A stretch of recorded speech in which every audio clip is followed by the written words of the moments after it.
So that's why I just wanted you to see that I corrected it. Okay, yeah, okay, very All good. right, good. That phone?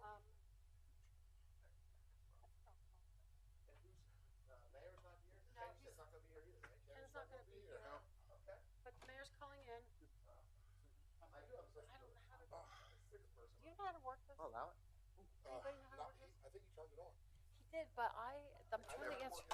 I'm trying to answer the mayor's call. I don't know how to do that.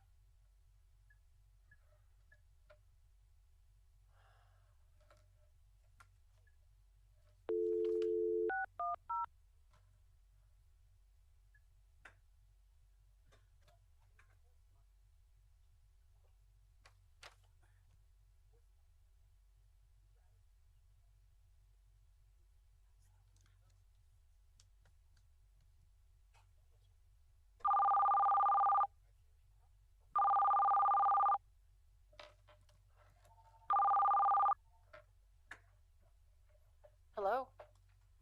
Hi, Karen. Hi, Mayor. You're on. So All right, I'm connected. You're technically, connected. Yeah. Go ahead. Thank you. I'm sorry, Mayor. Go ahead. No, I'm fine. I'll Okay. wait till the meeting starts. Thank you. so technically, Yeah. this gets moved. How are you? Down. Not introduced, gets moved, Yeah. and then Yeah. it has to have a second before we can then, Wait. So. yeah, you call the second over here, Yeah. but before we can do, an amendment, it has to be moved and seconded. Oh, Before like we like can do the- like normal. Yeah, yeah, it has to be moved and seconded, and then, And then I can add Mr. no, I just Okay. changed this Yeah. to move Oh. and seconded by me, Okay. which we have later on. Okay. And that would be technically correct. Okay. Thank you.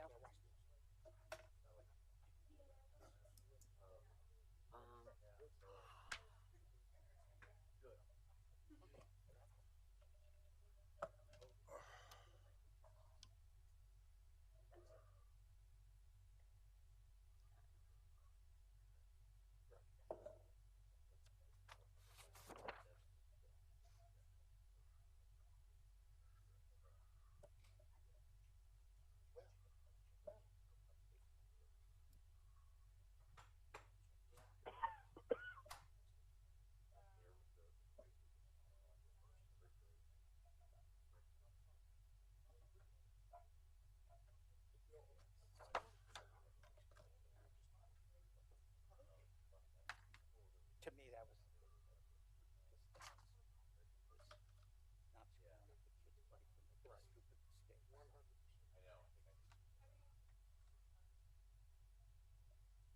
because if I had to pay for every stupid mistake I made when I was a teenager, I wouldn't be here I right know.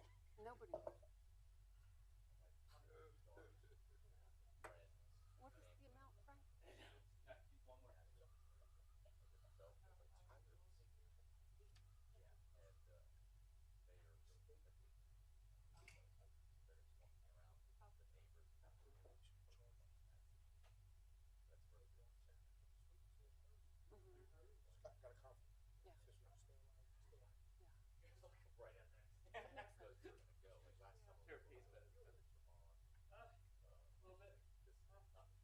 Yeah.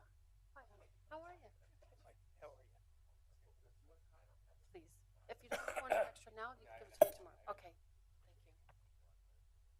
Thank you. Oh. I don't. She's not even.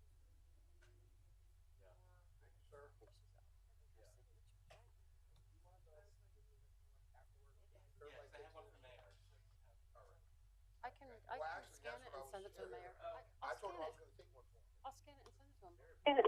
Thank you.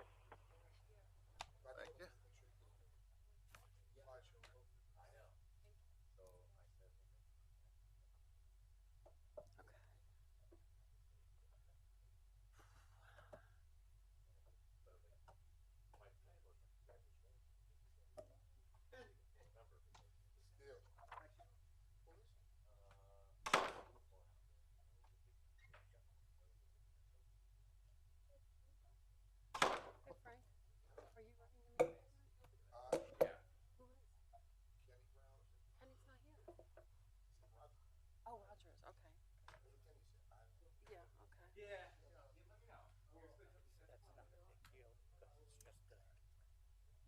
they both fall under your committee, right?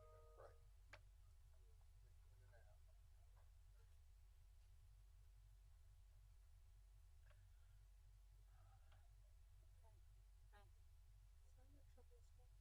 Notice when they, Oh, I thought you know I gotta drive them.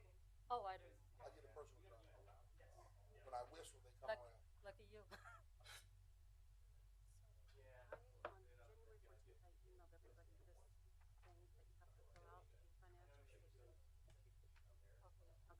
Okay. It was on the 14th that I sent it to you. If you need me to send it again, let me know and I'll send it. Okay, please do that, yeah. Thank you, appreciate it.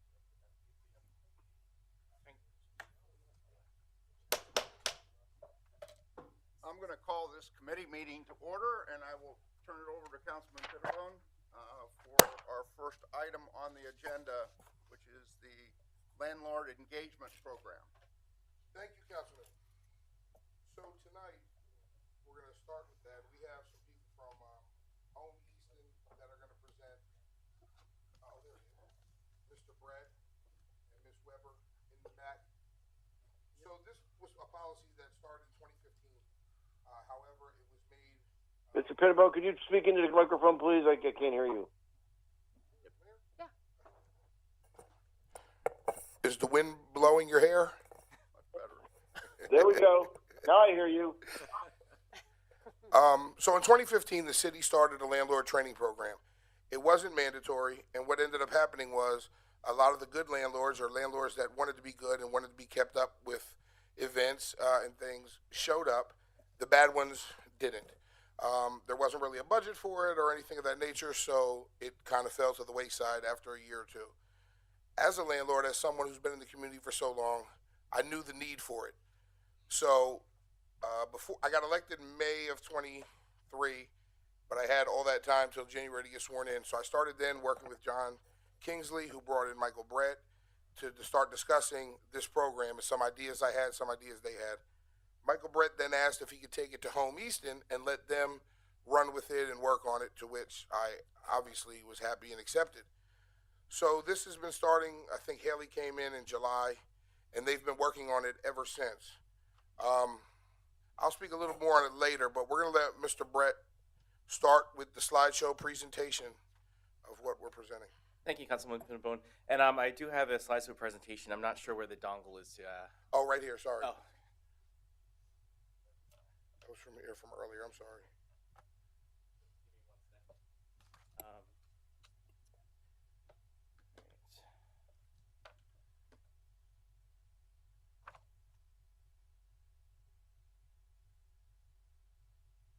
it's blinking.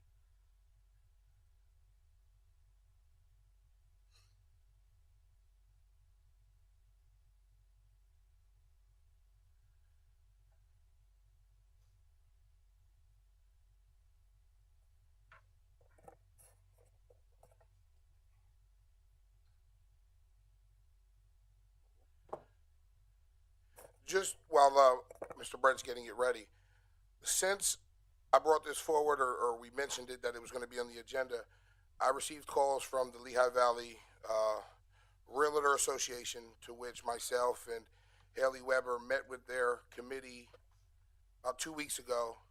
We got their feedback that we'll talk about later. I also spoke, he's online right now. Is it Mr. Roth, Karen? I don't remember. Roth. Mr. Roth, who's a local, Groff, who's a local real estate attorney, local attorney, and owns over 100 properties here in Easton.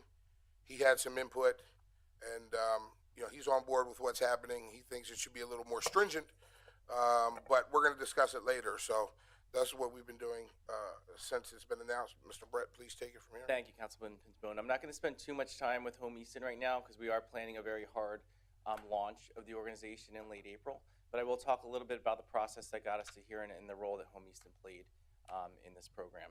So Home Easton is a new housing development corporation that grew out of the Redevelopment Authority from recommendations from the Mayor's Affordable Housing Task Force. In relation to this program, it served as a steering committee.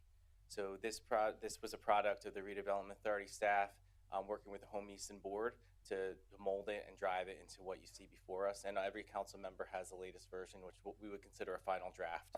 So after this meeting, any comments, feedbacks, we're still open to making some tweaks into the final version of this document. So this is based off a program that was introduced, like Councilman said, in 2015. The 2015 version was great for its time, but it really just focused on safety, on criminal activity, identifying tenants as criminals, identifying landlords as slumlords, and telling them everything they were doing wrong and what they need to do to stop criminal activity. Because if you're renting in Easton, you're renting to a criminal. 2025, not so much the case. Though safety is a primary component of this program, it's really about engaging landlords, engaging tenants, and providing resources so that both parties can really be the best that they can be. You know, when we're looking at reviving our neighborhoods, and we have 60% rental occupancy in West Ward, and I think we're pushing into 40% in Southside, you can't do anything in a neighborhood by ignoring the majority of your stakeholders. So this is really meant to be a program that educates, that engages, and that just provides the resources for our community to be stronger and increase desirability and not just stop crime. So when we got to the point of redoing the 2015 program, it sat on my desk for about a year after Frank and I had conversations, John and I had conversations. I didn't have the time, and we were lucky enough to catch Ms. Weber on the tail end of her fellowship with the Department of Public Works. So I handed her the program. I said, Haley, take a read of this and tell me what you think. And a few hours, she came back to me and assessed the whole program. It was an 80-page document. Assessed it, identified pros, deficiencies, problems, as if she's been in this business for 20 years. And I knew just from that conversation she was the right person to revive this program, completely rehabilitate every component of it, and not just turn it into a text, but turn it into an actual multifaceted program that'll hit on a lot of different levels and be much more robust and really a pilot in its own right for this kind of program. So I'm going to turn it over to Haley, talk a little bit about what's different from this program, from the first one, and then talk a little bit where she took it. Haley? Thank you, Mike. The next slide just sort of goes over a lot of what Mike just discussed about the purpose of the program as a fundamental aspect of the city's devotion to ensuring quality housing for all residents, not just as a sort of damage control mechanism between tenants and landlords as it was previously. For property owners, we carefully curated the program to serve not only as a stock of technical information, but also as a guide for optimal organization and management of properties and tenants. So while we give advice about tenants, the program also gives advice about how to keep information organized, how to implement a uniform strategy when it comes to screening for applicants, accepting applicants, and even keeping paper trails. This program also is based on an ethical community responsibility framework that stresses mutual community responsibility, particularly on the part of property owners. It presents the notion of communities as closed-loop systems rather than hierarchical ones, and that responsible property management benefits everyone involved, which in my opinion is a very big difference between the old program and this one. I wanted to also stress with this program that through good practice, tenants could participate in fostering positive grassroots development. In the past, tenants in neighborhoods with a high prevalence of rental properties have been subject to social stigma associated with poor neighborhood quality. With this program, we aim to focus on ways that property owners can participate in positive neighborhood development. Part of this responsible, proactive property ownership is completing the program itself. The rest of this presentation is dedicated to walking you guys through the different sections of the document itself and the program. So the different sections that will be included in the training. First being preparing to rent. It goes over City of Easton policy basics with regard to preparing to rent the units, information provided in a guide about understanding licensure requirements and inspection expectations according to Easton policies, and that includes terms of penalties or revocation of the license. Habitability and inspection. I think we all understand why this is important. Here we connect themes of community responsibility and the need to upkeep property conditions as an important aspect of that responsibility. I included both textual and visual examples in the document that you will see in front of you. I thought that it would be really helpful to provide both types of reference to help property owners identify problems before codes comes in to do the inspection. Property owners don't have to pay for the initial routine inspection, but they do have to pay for the subsequent ones if there are issues that need to be resolved. Section 8 Basics is dedicated to educate and discuss Housing Choice Voucher Program, and it's intended to address long-standing stigma and encourage landlord participation in the program. It describes briefly how the Section 8 Housing Voucher Program works. It reviews frequently asked questions and an overview of HUD inspection requirements that are specific to the Section 8 program. Upkeep just provides some advice about proactive property maintenance and recommends that landlords and property managers organize monthly, non-invasive exterior inspections of the home with tenants. This includes checking for garbage accumulation, the condition of the yard, and any property damage that might have occurred, even unintentionally, during storms and things like that. Fallen trees, we see that a lot around here. These inspections, aside from being instrumental in maintenance, are an opportunity to build a good relationship with tenants where problems are more likely to be quickly communicated and addressed. The second section goes through the applicant screening process.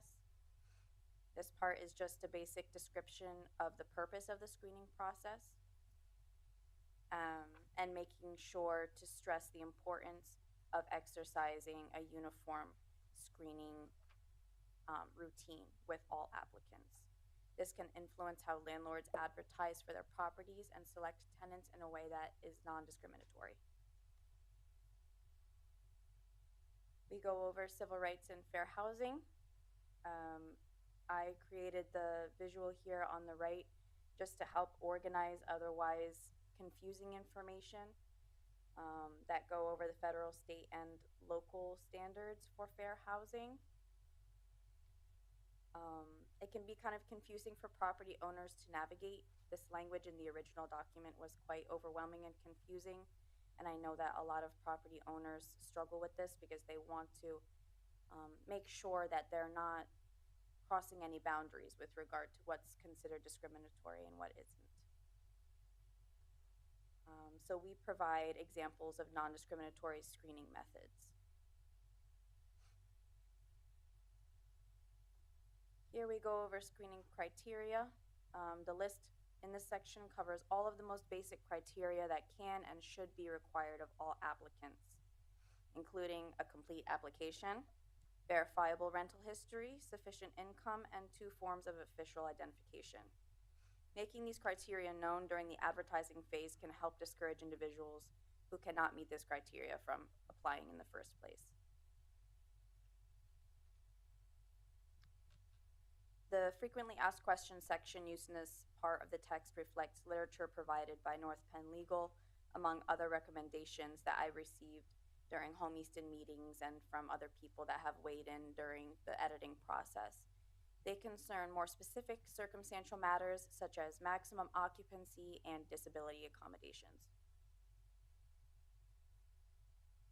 Verifying information provides a comprehensive checklist of the numerous ways there are to verify information gathered during the application process. The rental agreement goes over everything that should be included in the agreement itself, the purpose of the agreement, and hopefully minimizing the potential for problematic misunderstandings between tenants and landlords. This section educates property owners about the risks of using loosely worded or outdated rental agreements, which can pose a serious obstacle for resolving issues if litigation is ever necessary. So we also provide examples of rules that reflect state and local policy, as well as best practices. The lease addenda is similar to the rental agreement and the rules outlined in the rental agreement. I think the biggest difference here is that the lease addenda specifies the City of Easton's disruptive conduct clause, as well as the State of Pennsylvania Landlord and Tenant Act of 1951, which has very particular language that reflects what the minimum behavioral standards are for tenants. Fees and deposits provides an overview of application fees and security deposits, their function, how to calculate what to charge as a property owner, so what's fair, what's unfair, what the PA standards tend to be, and how refunds of deposits work dependent on the circumstance. Turning down an applicant can be tricky. It's hard to know the proper method to turn down an applicant if you haven't done the research yourself. So here we discuss the steps that property owners will need to take when turning down applicants according to the Federal Trade Commission. This also involves tenant rights to know information that was acquired about them during the screening process, which is most likely either criminal background or financial information. And the final section is concerning evictions. This section describes reasonable justifications and circumstances for eviction, especially if rental agreement and lease addenda advice found in this program is adhered to. Property owners are instructed on the legal manner to handle evicting a tenant in the state of Pennsylvania and according to city policy. Did you want Thank to? you. Mike, if I may, before you get started. A couple of the questions that we had regarding this was, I'm sure, Mike, you heard it too, how much tax dollars are going into this program? And the answer is zero. There's going to be grant funding through home, and then the small fee on the front end will go to that. So no tax dollars are going to this program at all. The other thing we want to be clear on, this isn't punitive. It's not trying to cause anybody any hardship. The goal is to create well-rounded landlords that care, teach tenants, have tenants become good tenants, quality tenants, and together strengthen our community, strengthen our neighborhoods. So that's what brought this policy forward. Mike, if you want to go about Easton. Sure. Home Easton. I'm also going to talk about Home Easton right now in regards to this program for implementation and administration. So the bulk of the administration will be on the shoulders of our new employee that Home Easton is about to hire. And we have some members of our board here. Our Vice President, Tyler Sultana, Council Member Ruggles is a member of Home Easton. Melissa Lazada is our secretary. Amelia Montedesco is a member of Home Easton. We just finished up interviewing. We have a really dynamic individual coming on board in April that we're really excited about to implement this program. It'll be about 50 to 60% of his time will be spent on administration of this program. With that, it will be not only managing the online sort of test that's linked to the registration, but in-person workshops. Ms. Weber and I are developing a monthly schedule of workshops throughout the entire year. It'll change every year, as well as other engagement roundtables. The app that Ms. Weber is working on is really kind of exciting in its capabilities. And if you'd like to speak a little bit about that, sure. I can bring Haley back up to talk about that because she knows a lot more about it than I do at this point. So Home will be the conduit for the administration of this program. So it's really exciting to have a brand new upstart organization, brand new employee, and a brand new program to launch in the Easton this spring. Our goal on scheduling is to have this active by the beginning of June, end of May, so that there's a few months before the August 15th deadline for the registration so that we can work out our kinks. Property owners will have a chance to go through it a few times if they need to. Get everyone logged in, which is sometimes the hardest thing to do on a new online portal. So with that, I'll let Ms. Weber come back up, talk a little about the app she's working on and how that's going to work and its capabilities. Mike, can you speak about could you speak about if a person doesn't have internet access, which we've heard from some landlords, Absolutely. there are alternate ways? Yep, we have public computers here in City Hall. Our employee with home will sit down with them at the computers at one of the desks, either on the third floor or the second floor, and just go through it with them Thank you. or her. Could you guys also cover, like, what is the process? Like, so is there are costs to the landlord? How often do they have to take this annually, or is it a once and done sort of thing? It's an annual at the time of I've been getting a lot of questions Yeah, from yeah, landlords about what's proposed, so if you could kind of go through that. Sure. The Basic. actual test itself is a yearly test linked to the registration. So the deadline to produce a certificate of completion will be the August 15th. The test will change from year to year depending on really what's going on. The initial test is going to be based on what we perceive to be the biggest challenges in rentals. But as the program manager is going through and listening to landlords, listening to tenants, discussing things with stakeholders like the police department, code department, it's going to really be tailored to, like, are there recurring issues that, we really need to drive home this because we're getting too many issues about this on these types of properties. So it will be a little bit of a living test. So it'll be a little different. So it'll be yearly. The fees, I think Mr. Pinchbone's going to introduce as part of the ordinance how the fees are going to be handled. Do you want to talk a little bit about how that's going to? Sure. So currently, when you renew your rental license as a landlord, you're $75 for the year. Speaking with Dwayne and our codes department, it's going to go up to $85 a year. Every quarter or year, whatever Home Easton decides, our finance department is going to transfer the 10 per landlord and transfer it over to Home Easton, however they decide to get paid. One thing I want to touch on, we keep saying test or training, but I want to be clear. Nobody's going to lose sleep studying over this. You're not going to have to take caffeine pills. It's not a pass or fail thing. It's more like an open book type of thing. We want you to pass. We want you to be successful. We want you to learn all the answers to the questions. So, but that's the fees. So it's going to be a And thank you for pointing that. I'm sorry. Go ahead. I was just wondering too, the actual program, like what is you're saying it's in person and you have a No, it's virtual online. It's all online. It's both. it could be in accommodate- person. Yep. You Yeah, could it's how- accommodate someone who didn't have access. Absolutely, and we will have the capability to print it out if if somebody really needs just a written. And the formatting is very much like Mr. Pinchbone said. It's not a whole list of questions where you have to study this text. It's a couple of modules that Ms. Weber lays out, educating, and then a couple questions on what you just saw. Very close to any kind of professional services, testing, human resources, education that's done in the corporate world. So it's going to be something you pay attention to the first couple slides. You take a test or to answer a few questions on those slides, next set, that kind of thing. So it really isn't anything obtrusive that anyone's going to be up till 2 a.m. studying for like finals or anything like that. As far as the in-person, so that test will be online and we can print out hard copies and give them if they need it. Throughout the year, there will be some in-person workshops. Those are free. Those will be held in the neighborhood once we design the actual criteria. What we're looking at now is having 4 topics and then doing them in each of the 3 residential neighborhoods once a month. So every month there will be a workshop and we'll change the subject matter every few months. And we'll cover subjects like crime.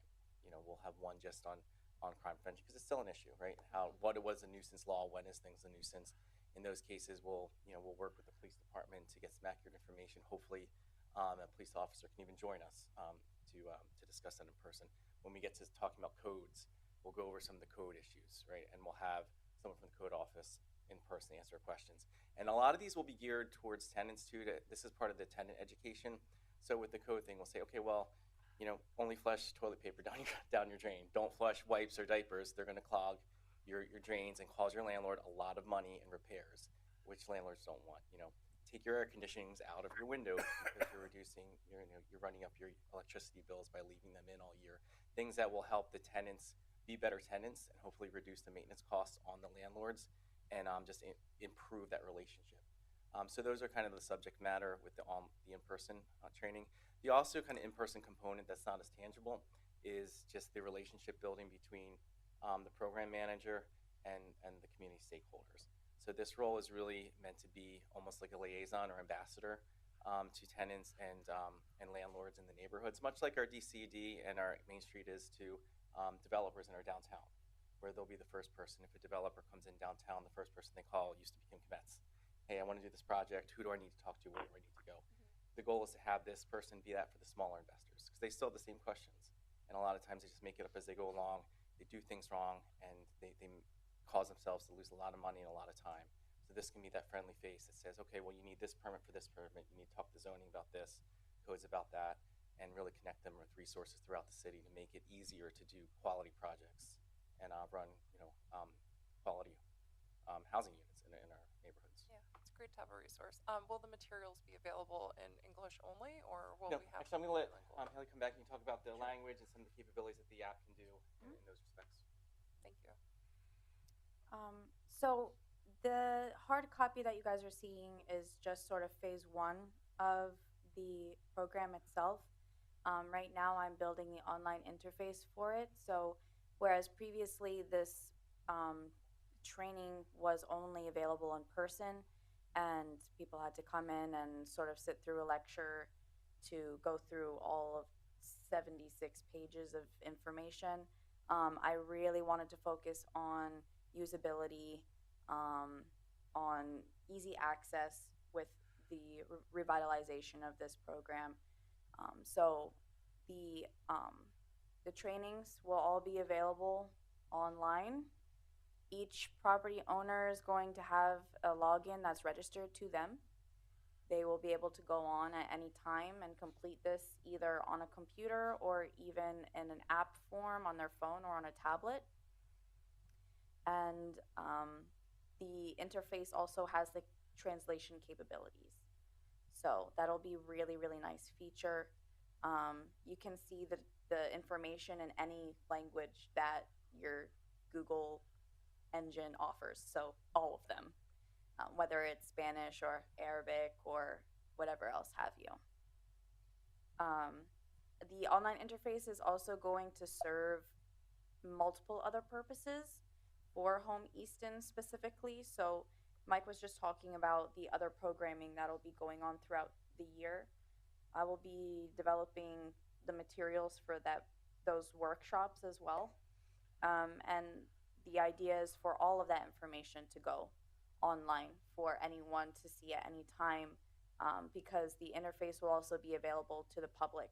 Anyone who wants to log on to the engagement platform and make an account and poke around at the information, whether they got to go to the the workshop, or maybe they missed it, and they just wanted to see what it was about.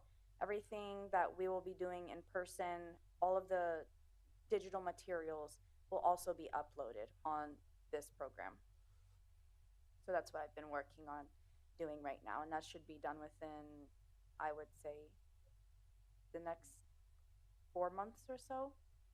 No hard deadline, but obviously meeting the deadline for launching the program so that everyone can get on several months in advance and we can work out the kinks before the August deadline. Thank you, Haley. Does anyone on council have any questions? Questions, comments? Yes. Rush. Just a real quick question. I mean, when you're going through the presentation, it just occurred to me, you were talking about inspections and that would occur. And what I thought about was, Councilman Cittybone said that there are a lot of people that currently don't go by our current ordinance. So if all of them all of a sudden start to have inspections required, have you looked into, are we going to need more code officers in order to do that? That's a great question. It's something we'll have to speak to Dwayne about to see where he is in capacity and really the how many inspections he's not doing. So, I guess. Mike, if I could, Councilman, when I said people weren't following the ordinances, they weren't coming to take the training.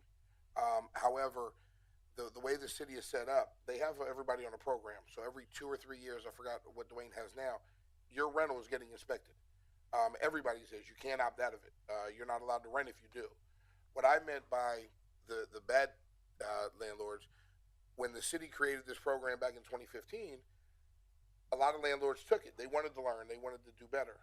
The absentee landlords that don't really care, they're just in it for the money, they don't live here, they never came and took the test. It wasn't mandatory. But as far as The educational portion. the educational portion. Okay. As far as inspections, our ordinance, and again, don't quote me, it's every 2 or 3 years. I think Bethlehem is every 3. You have to have your rental inspected in 3. You have to have your rental inspected. If you don't, you can't rent it. You lose your CO. So you can't not comply with that. I'm not sure, I haven't seen, but it kind of sounded like as somebody is renting a place, it had to be inspected before it could be rented. Oh, no, That's kind of how I took the I presentation. understood. Okay. No, And this, that's the inspection that I was understood, concerned yeah. about. Yeah, no, we're not proposing any, reinspection on turnover. Okay. Just the regular That's- yearly that's already. that's fine. in place, Okay. Yeah, I understand. what you're Also, there's going to be like a website. Newer landlords can get on. They have their first inspection coming up. They'll be able to see what our codes officers look for. They'll have examples of what is acceptable, what is not acceptable, so they can prepare before they have the inspection. Because if you fail, then you have to pay to have it come back out to reinspect. So we're offering that resource as well to help the landlords. Anyone else from council on a question? But Yeah, Councilman I just Pinnabone, I have a question about the $10. Yes, Mayor. Is that Yes, Mayor. $10 fee enough to cover the salary and benefits of the new employee that you want to hire? No, Mayor, it's to run not. this program? According to our records from codes, we have about we would generate, if every landlord does it as currently today, it would generate $25,000 to $30,000 a year in revenue that would go to Home Easton. The position is approximately $55,000 a year. However, the Home Easton is working on grants and other things to fund their programs, and that's where the rest of the money would come from to cover that Is this $55,000. person a city employee or a home employee? Home employee. We aren't. We're sure you are. Yes, sir. They just spoke about hiring a position. They're hiring for that position. Not Mayor. The proposal does not include any money from the city of Easton. No tax dollars. Nothing. So, Okay. What happens if we lose federal funding? They have a federal grant. They lose that grant. Unfortunately, it would kind of be what we've been talking about lately with other programs. We'd have to, they'd have to find ways to raise it through corporate donors, or, you lose a program. Unfortunately, same thing as now. I've been very clear, as Michael Brett has been as well, John Kingsley, that we are not committing any city resources or funds to the program. Okay. Mayor, if I can. My final question is, rental rates are very expensive in the city. They were going up. A lot of reasons why they're going up, supply and demand being most of it. But has your team looked at whether or not this will increase rental rates? Mayor, we haven't done an official study on it, although I've spoken to many realtors who agree with the program, who said they wouldn't be looking to pass big increases over a $10 fee. In fact, they're hoping that the tenants would take more of an interest in their training, and it would cause them less issues with their properties and less turnovers from their tenants. Okay. And, if I can add, so that $10 fee is over a 2-year period, or whatever Year. the renewal rate is. A year. No, it's annual. No, I thought it was your renewal. Well, you renew it every year. Your inspection is every 2 or 3, but your renewal is every year. Okay. On the question, Mayor, about the allocation coming from the city to home, that would have to be a line item in the budget. So we would have to approve that on an annual. Yeah, I don't understand that. I don't understand why we would do that. Our general fund budget has everything in it. If somebody wanted to make a recommendation to pay for that, send money to home, that would be it. But I don't want to create another housing authority. No, We Mayor. already have one. No, Mayor, this is Councilman Pinnabone again. From my understanding, Home is already in effect, right? We already have Home Easton. They are just going to Yeah, but take it's on in this effect training. as a housing development corporation. It's not in effect as a housing authority. No, neither would this.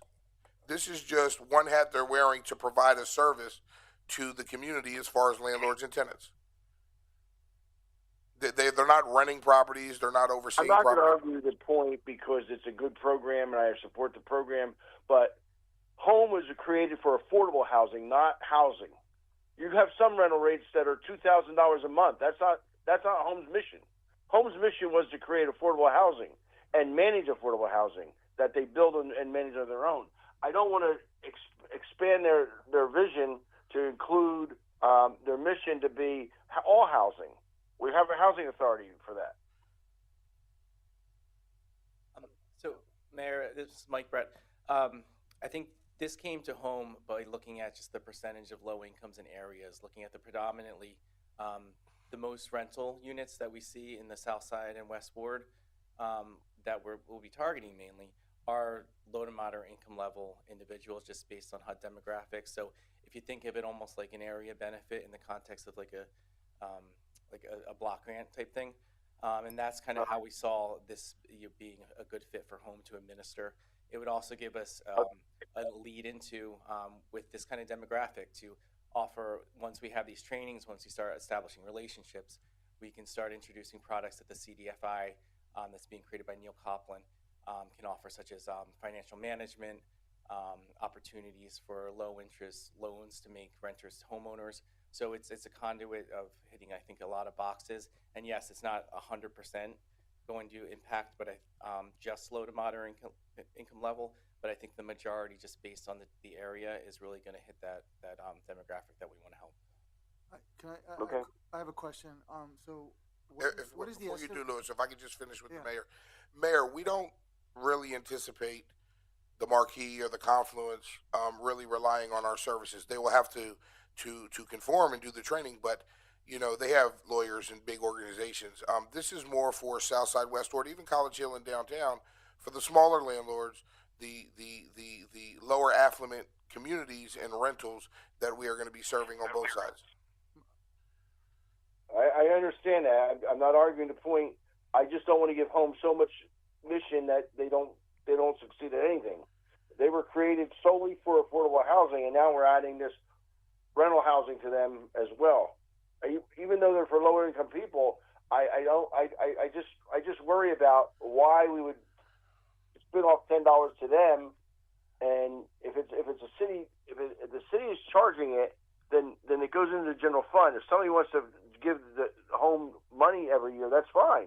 I don't have a problem with that. We have good people on home. So Mayor, if I'm I want to make sure I'm clear.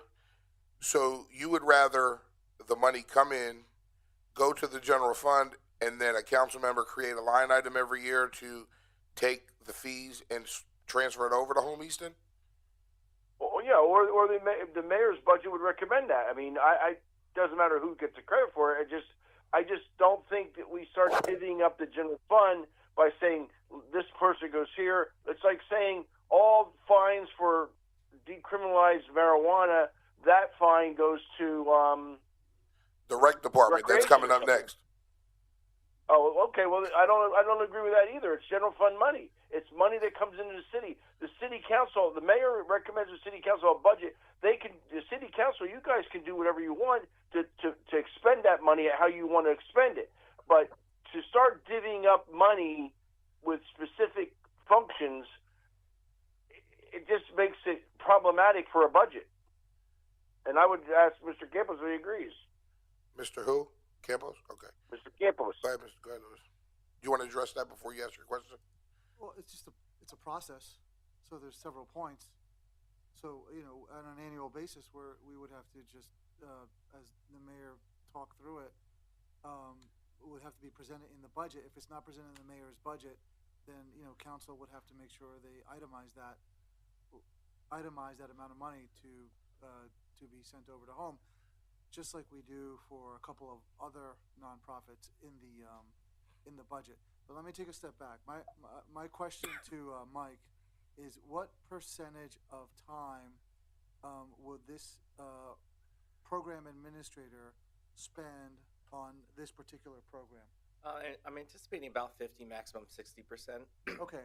So home, you know, ultimately, even if this is something that comes to home and it's decided, there was never an expectation that would fulfill the whole salary because of the other housing development projects that the this program manager will be taking on for home as well.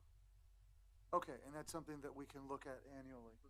Because I just will need to justify, I don't know if we're going to be able to cover 50% or whatever the $10 value is.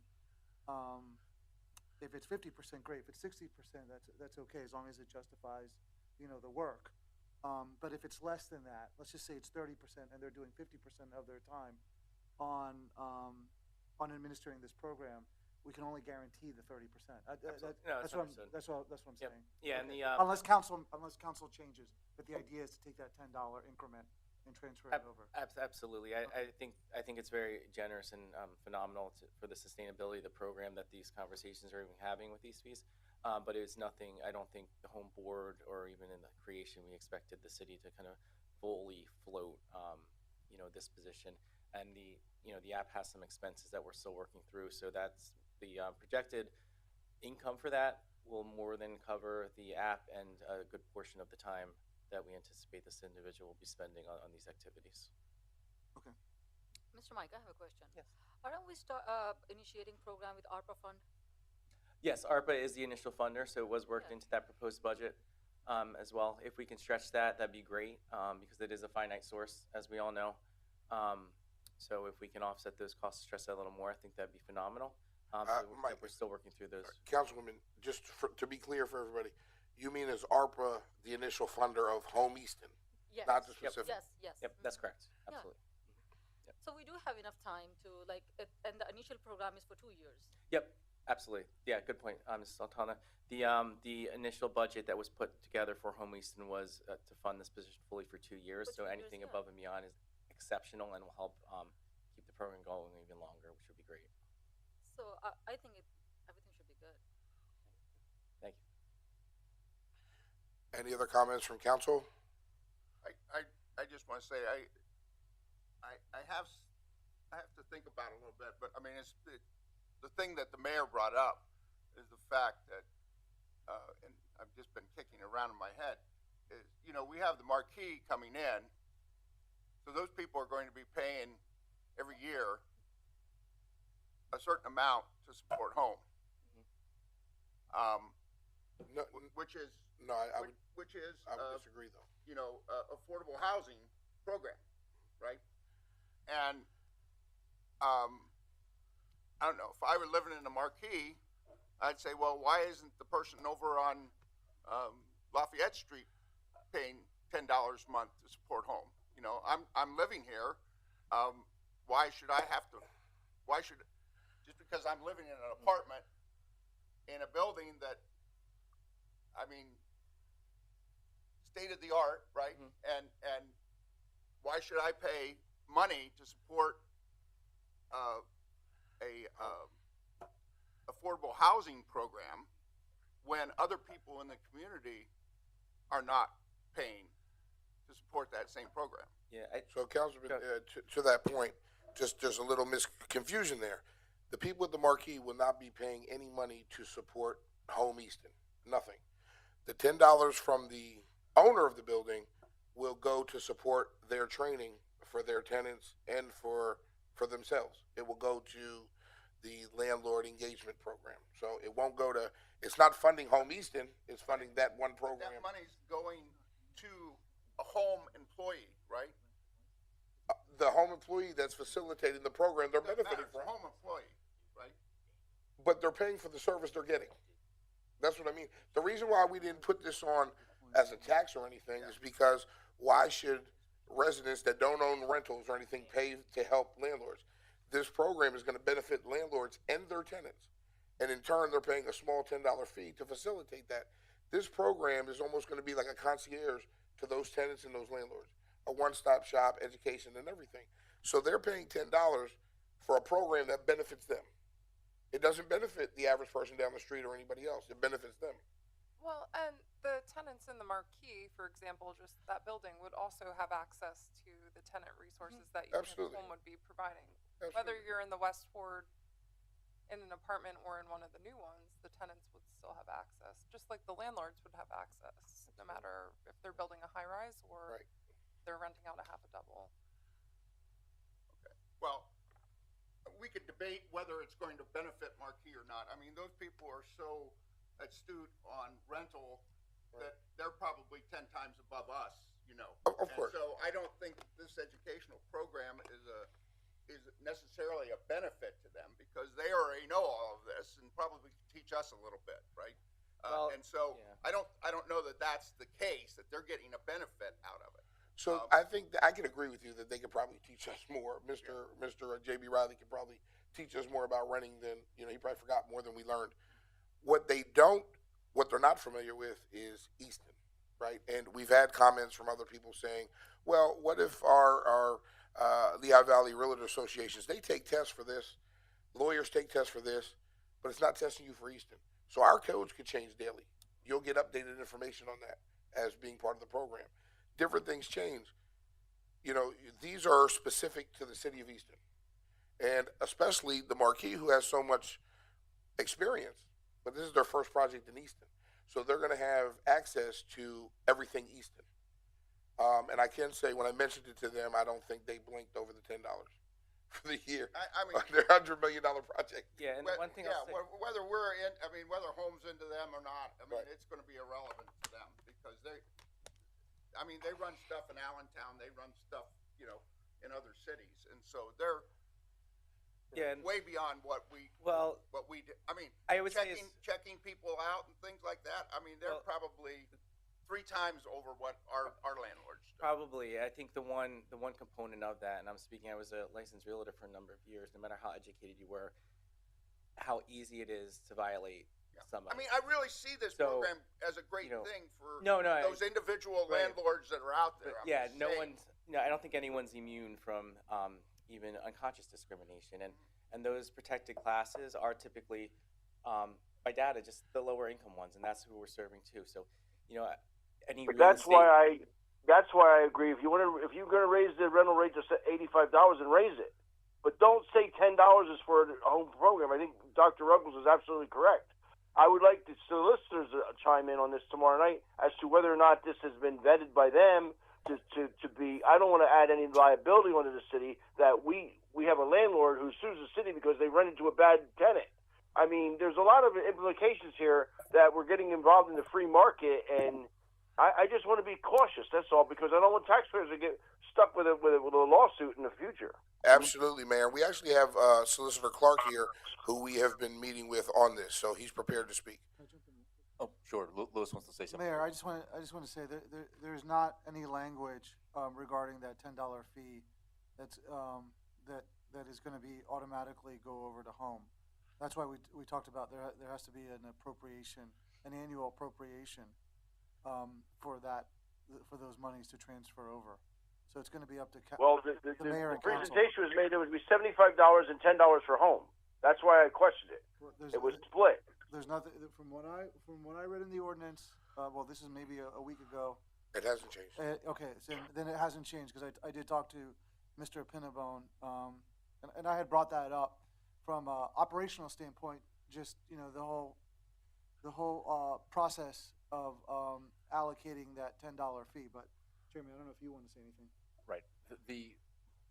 The mayor raised a few issues, and Mayor, if I forget to address one, please raise that issue again. But regarding the liability exposure of the city, we can make sure that we have the appropriate language within the program stating that the city is not providing legal advice to the landlords or the tenants. If they want legal advice, they should seek their own counsel. We can provide phone numbers for North Penn or for the attorney referral service for that purpose. So I don't think there's an issue there.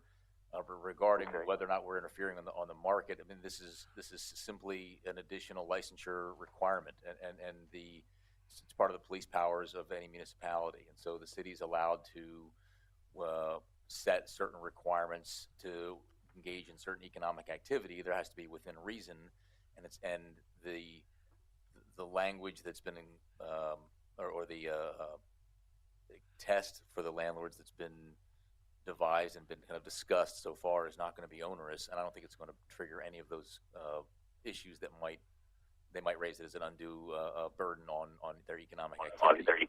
Right. What was the other issue, Mayor? I think I'm missing. There were two big ones. That's all. Okay. I just think that the rental rate should be increased by city council to $85, and that it shouldn't be 75 and 10. I believe it. I don't want to stronghold the city in the next 10 years, and that they have to fund that project. Maybe a home ownership will become the norm again, and everybody will want to own their own home instead of rent. Right. But I still have a concern about that 75 and 10. Mayor, just for clarification, Mayor, I'm speaking about 75 and 10 here. The ordinance just shows 85 that we're going to bring for a vote with this, just an 85 increase. My recommendation was the 10 to go to Easton Home to cover more than 50% of the cost to administer the program. We can discuss it or look at it any way we need to. That was my recommendation, but the ordinance just states an increase from 75 to 85. Right, and that'll be part of the package that's presented tomorrow, Package. Mayor. Yes, it'll have.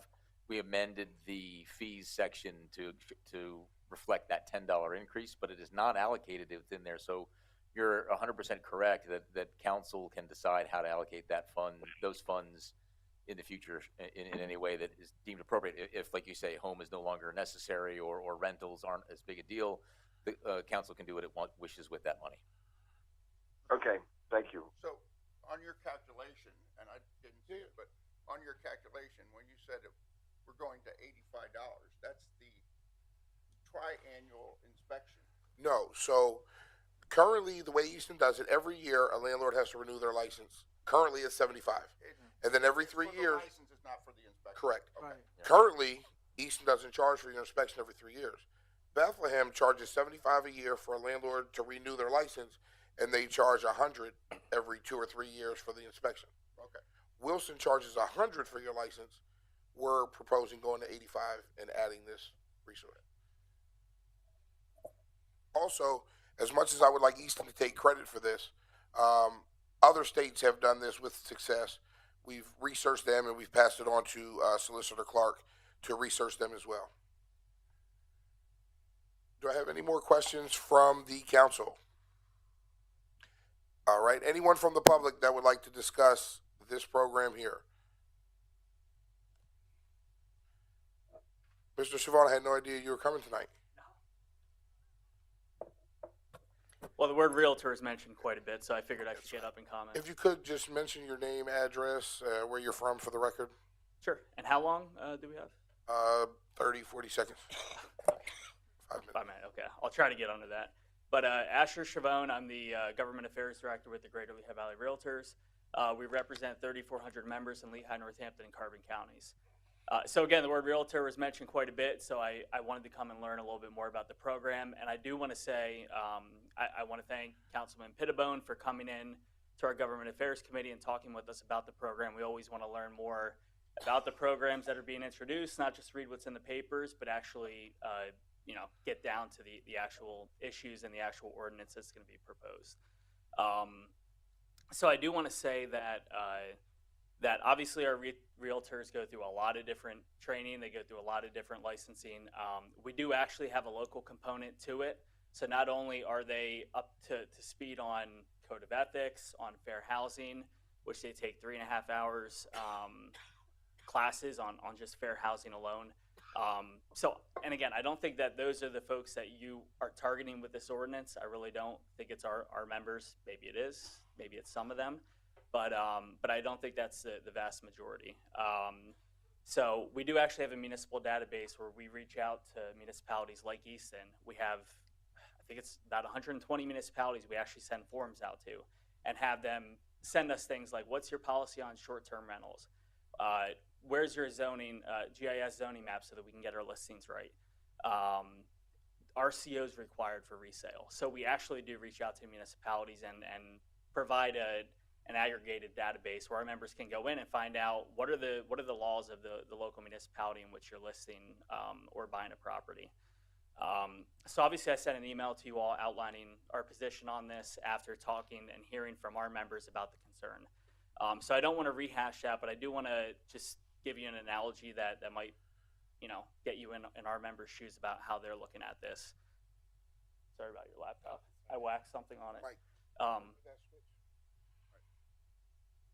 So I don't think any of us would be okay with handing a 16-year-old keys to a car and saying, hey, keep it under the speed limit, good luck, be safe. That's not what we're advocating for. But our members, they go through, they get their driver's permit, they log the hours, they take the driver's test, they get their license.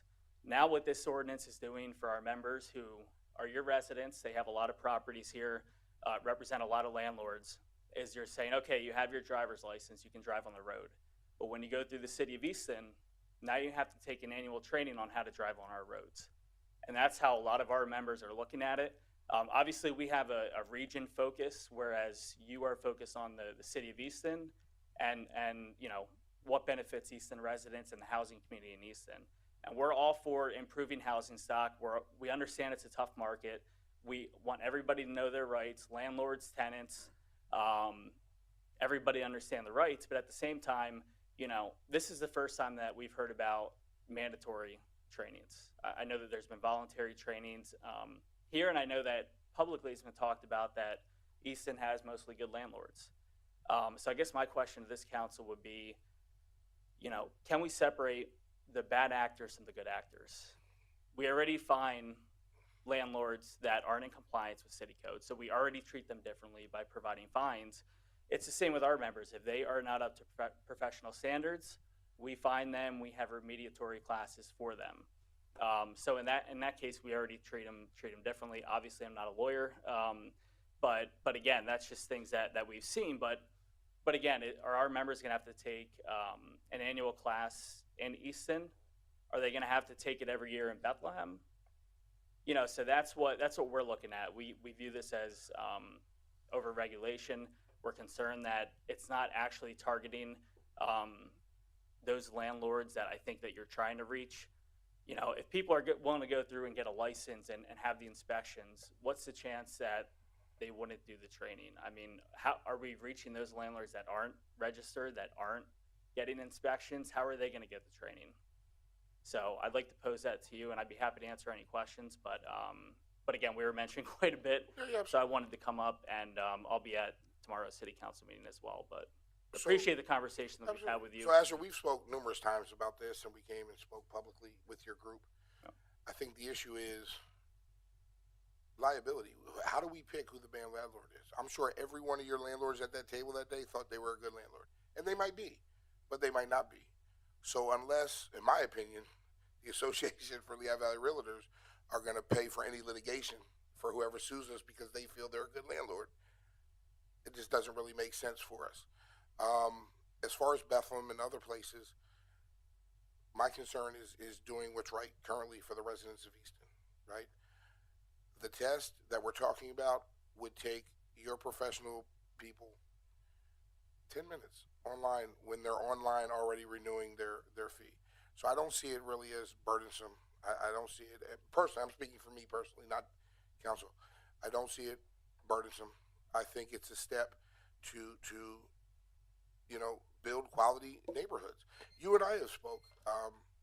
There's realtors, and I'm not saying they're part of yours, but you have a great group of realtors, so I can only assume some of them are, who just aren't really good at what they do. They tell tenants or New York buyers, buy this, codes are simple, wait for the market to come up, flip it.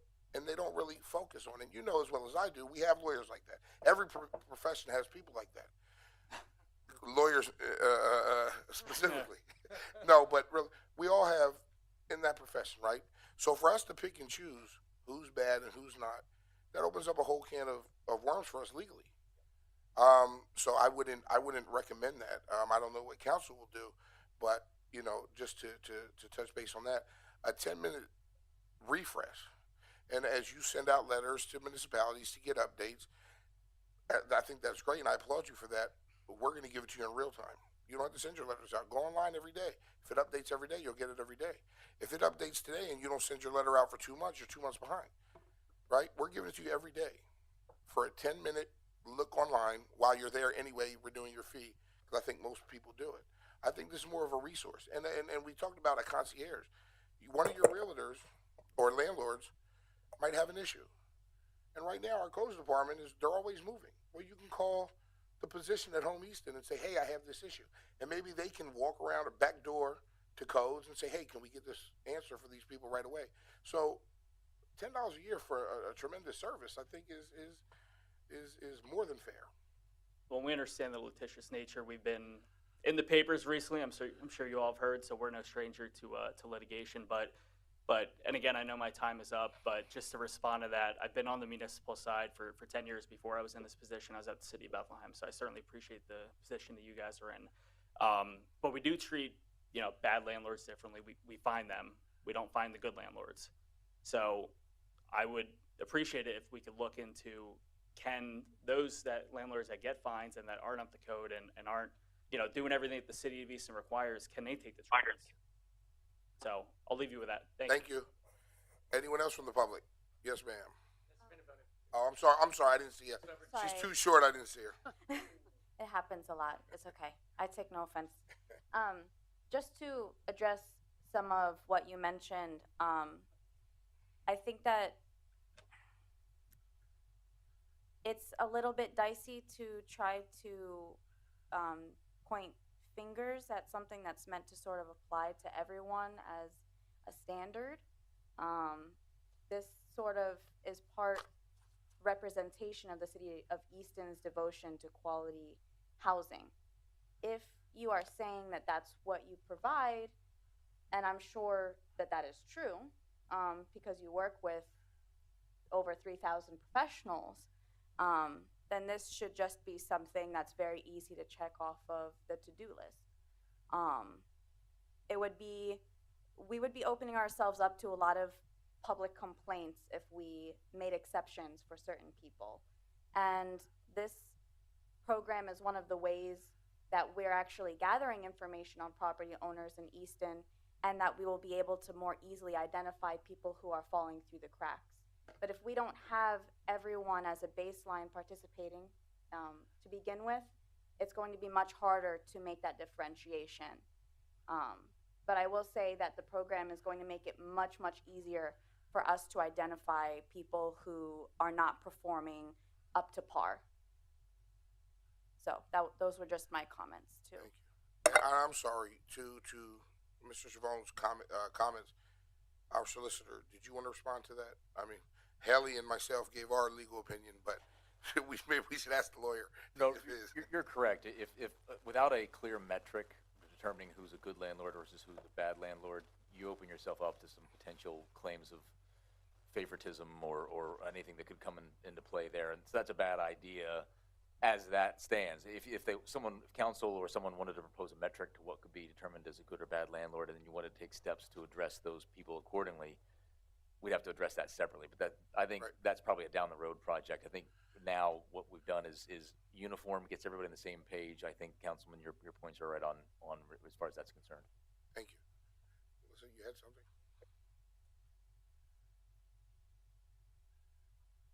Mr. Pinnabone, I have one, with all the conversations going on, I just happened to think of something. When we did this program back 5-6 years ago, we didn't have a person on staff who was directly related, in charge of this, responsible for this program. Now that you have a person on board, or will have a person on board, do you think the voluntary registration could work? Mayor, you're just asking me the question now, so I would have to think more about it. Off the top of my head, I still would say no. Even though we have a staff person, how many tenants do we have in the city? I don't know how you would run around and track everyone to make sure that they're training or the landlords are. So I just... Well, that's roughly the amount of properties that a code enforcement officer responds to. And that's less than the parking enforcement officials respond to in downtown Easton with parking officials. I don't think that 2,000 plus people that they would have to deal with and sending out information and calling and doing follow-up phone calls, etc., is unheard of. I really don't think that. I'm just wondering out loud. I don't have a problem with making it mandatory because I think the end objective is the word. But I'm just wondering. We didn't have a person who just did this last time. It was done by the department as a whole, and nobody took responsibility for it, so it failed. But now you're talking about hiring another person in the city whose sole responsibility is this program, plus some other work. I just wonder if voluntary registration is possible. Well, Mayor, rather than making this. But as far as I'm concerned, I think that's something we can look at. I think the difference between the codes department is my opinion from observing codes and talking with them, and I'd like to hear from Councilwoman Rose Moore as that's her committee. But it seems that they already have their hands full as well as our parking people, and they have a bunch of them. So I just don't know how one person could oversee it if it's voluntary, as opposed to the other departments. But as far as codes maybe taking on something, I'll yield to Councilwoman Rose. Personally, I don't see how codes could take on that program at this time. No, I didn't say codes. You're hiring another person. I was equating them to a code officer who does the inspections, which sometimes takes an hour and a half on as many properties. Oh, I see. We have one code officer for the West Ward, one code officer for the South Side. I mean, they do all the South Side. Yeah, Mayor, I think participation would improve, I think, because you would have someone tracking people down and then really being proactive about those kinds of communications. I did talk to Dwayne about this a little bit to see, where he was and the workload that just the existing program puts on his department to see if there was anything that could be actually taken off the plates of our code departments. And his response was that there are so many code officers that have a stake in the way the registration program works. Like the most that we could take away from him is just managing the database, which would be great for us to do anyway, or for him to do anyway. So I guess the short answer is I do think participation may increase slightly, but as a voluntary basis, but we'll never get to hit the kind of metrics that I think Mr. Pintone would like to see, and that the Home Easton Board would like to see, and that maybe the city needs at this point, in my opinion. Okay, thank you. Melissa? Hi, thank you, Council. My name's Melissa Lozada. I reside at 733 Ferry Street in Easton in the West Ward. I'm also the Secretary of the Board of Home Easton, and I just kind of want to speak in layman's terms. I think this, I understand everybody's concerns with this program, and I just want to speak why this program's already been instated for years, right? And we're just trying to reinforce the Affordability Act, right? Because with everything that's happening in Easton, we want to keep it somewhat attainable as far as renters, but renters to turn into homeowners. And it's not only just for the landlords, and I think that that's what people are focusing on. It's also for these landlords to obtain responsible renters, and it's also for education of the renters, and I think we're losing sight of that topic as well. So we want to keep our residential neighborhoods free from crime, and keep the facades with all the facade programs going in the positive direction, and with the education of both landlord and tenant. This is acting as like a concierge of sorts between so many different departments that have so much going on, that $10 per landlord, not per unit, I think isn't really much to ask for, just to keep the education segment and the lines of communication open, to make sure that the property values are staying up for the renters, for the non-existent landlords. I mean, and I don't think the concerns are the marquees, without being biased, of landlords or renters alike. It is for, the West Ward, where my neighbors got raided last week. I don't know why. The landlords are non-existent. They don't live locally. So I think it's more so focusing in on that, to actually know who's in our neighborhoods. And that's really where the importance comes from. It's to keep everybody, upwards on a positive notion of getting the right, not only landlords here, but the correct renters. And I just hope that people are seeing it in that way, because that's what I'm hoping for, is just the involvement of the community to stay the same. And I hope that, is it not $10 just per landlord? It's not per unit. And I think that was something you were questioning. That's not my perception. Okay. My perception was it's per unit. No, I think it's per landlord. How can you not? Because if you're applying it to the rental license, the license is per unit, isn't it? No, it's per owner property.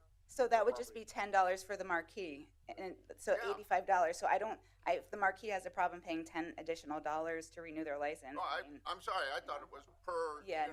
Now, I misunderstood. Councilman, just to be clear, your inspection fee, when you do it every 3 years, they have a price on units. Like Separate. 200 units might be more than one unit, but not just for your license. Your inspection is different because they got to inspect more units, but not just for the license. Right.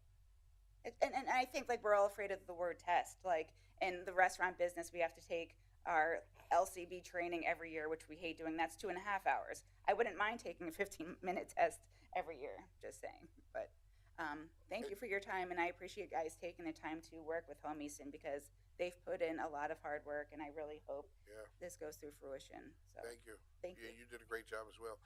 And one thing I want to touch on with what Melissa spoke on is about the tenants, right? So hopefully the landlords will see this as a positive thing. And, you know, you want tenants and you want tenants to know that the landlords in the city are working together, right? There's open lines of communication to stop a lot of garbage. And maybe tenants who say, I want to move to Easton, you know, maybe they're going to say, we don't want to sell drugs out of our apartment. We don't want to use guns or human trafficking because our landlord is involved and they're connected with the city and they have that relationship and they can pick up the phone.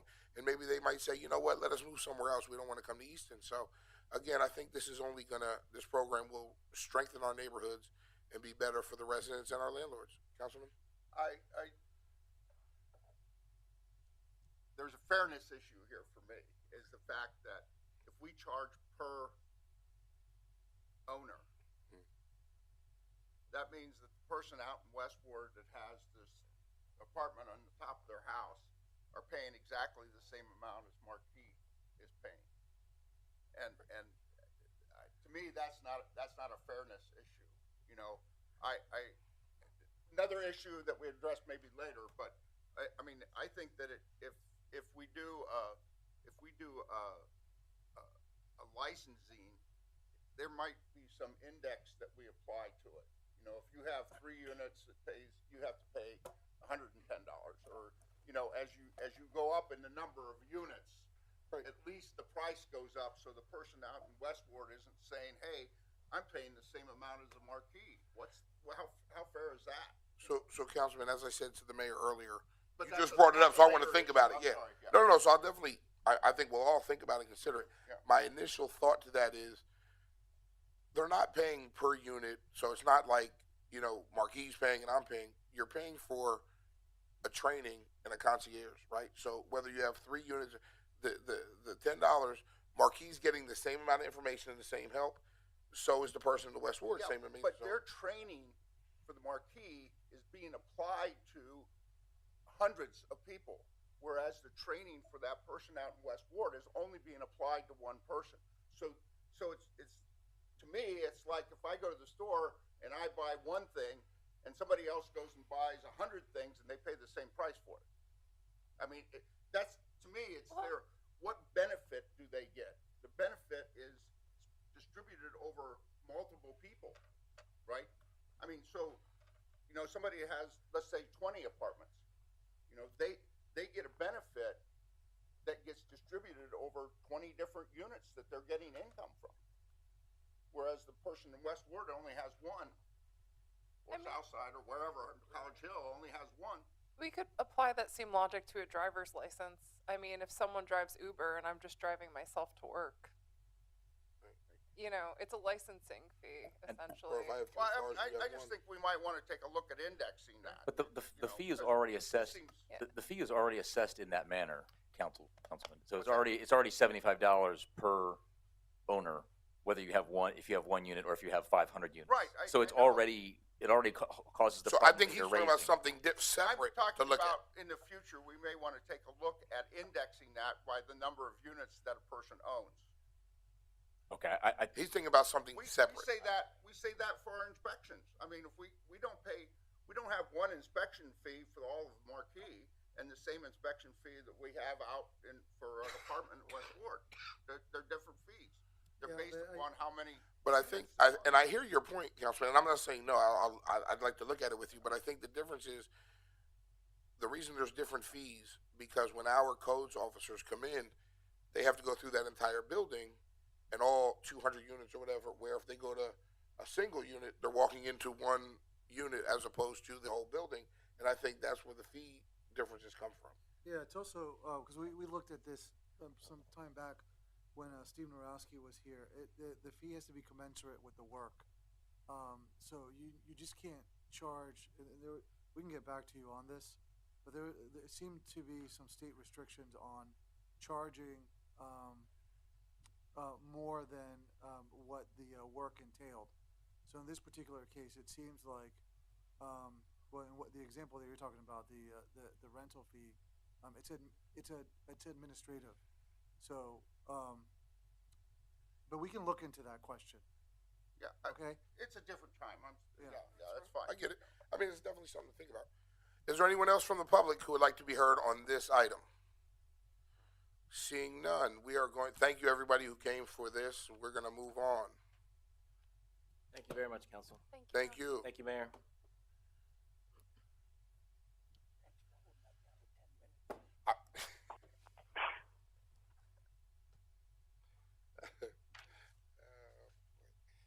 Yes, sir, Lewis. No. All right. I can't see you, so I'm You just can't see me. I can't literally. All right. So next on the agenda is decriminalization, a policy that I brought forward. To be clear, I don't smoke marijuana. I don't sell marijuana. Nobody in my family smokes marijuana, and I don't really enjoy the smell of marijuana. However, my proposal is based on equality. Currently, through my research, what I've learned is currently, if our officers catch somebody with a small amount of marijuana, they do their paperwork, what have you, do what they have to do, it goes off to the court. I've interviewed district attorneys as well as judges through many municipalities. Our judges said to me, we laugh, give them they plead guilty, we give them a $25 fine, they're gone. That's fine, $25 is not much. The problem I have is it sits on their record, their adult record, as a drug conviction. And you'll learn in the slideshow of some of those things that people get hindered on through the rest of their life. I have met with our police chief, of course. That's my go-to. Our police chief, our solicitor. 17 municipalities in the Commonwealth of Pennsylvania have lessened the charge from misdemeanor to a summary offense, which is just a ticket. It's still on your record. However, like a parking ticket, it doesn't carry as much weight. It won't hinder you from a job, for apartment, for different licenses in the future. Throughout the 17 municipalities, I've spoken to mayors, police chiefs, police officers, council members, district attorneys, public defenders, state judges, and county judges. I think that sums it up. So that's the research I did, and we're going to start going through the process. So marijuana and the disparity. So according to national statistics, there's only a roughly 2% difference in marijuana usage between white individuals and people of color. However, arrest and criminal convictions, disparities between these demographics illustrate a disproportionate burden on black, brown, and poor communities. People of color are 4 times more likely to be arrested than their white counterparts for marijuana-related infractions. In states and localities where marijuana has not been legalized or decriminalized, this disparity in arrest rates tend to be much wider.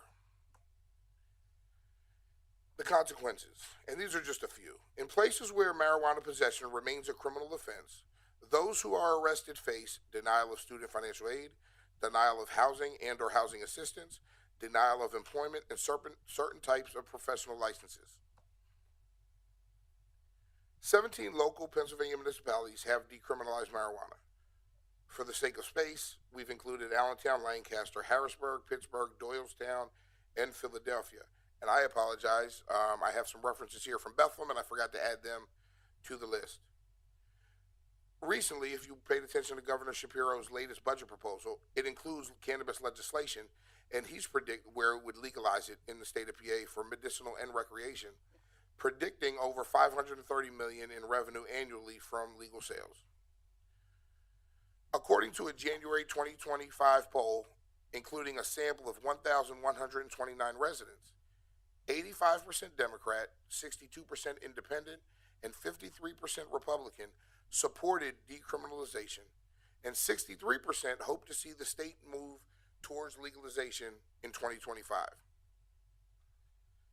Why is this relevant to Easton? The city's median income is approximately $10,000 below the state's average, representing a largely lower middle-class populace. Approximately 43% of Easton's population is made up of Black and Hispanic Americans. These vulnerability factors are closely related to policing and prosecution burden on communities of color and low-income residents. Additionally, Easton is geographically situated on the border of New Jersey, where marijuana has been legalized medicinally and recreationally since 2021. It is estimated that around 33,000 commuters cross between Easton and Philadelphia and Phillipsburg every day. At that number, and the number continues to grow. When I did this slide, I put that marijuana retailers in New Jersey report that roughly half of their sales are to Pennsylvania residents. However, after producing the slide, I got a meeting over at the dispensary on Main Street, which told me at least 70% of their sales come back to Pennsylvania.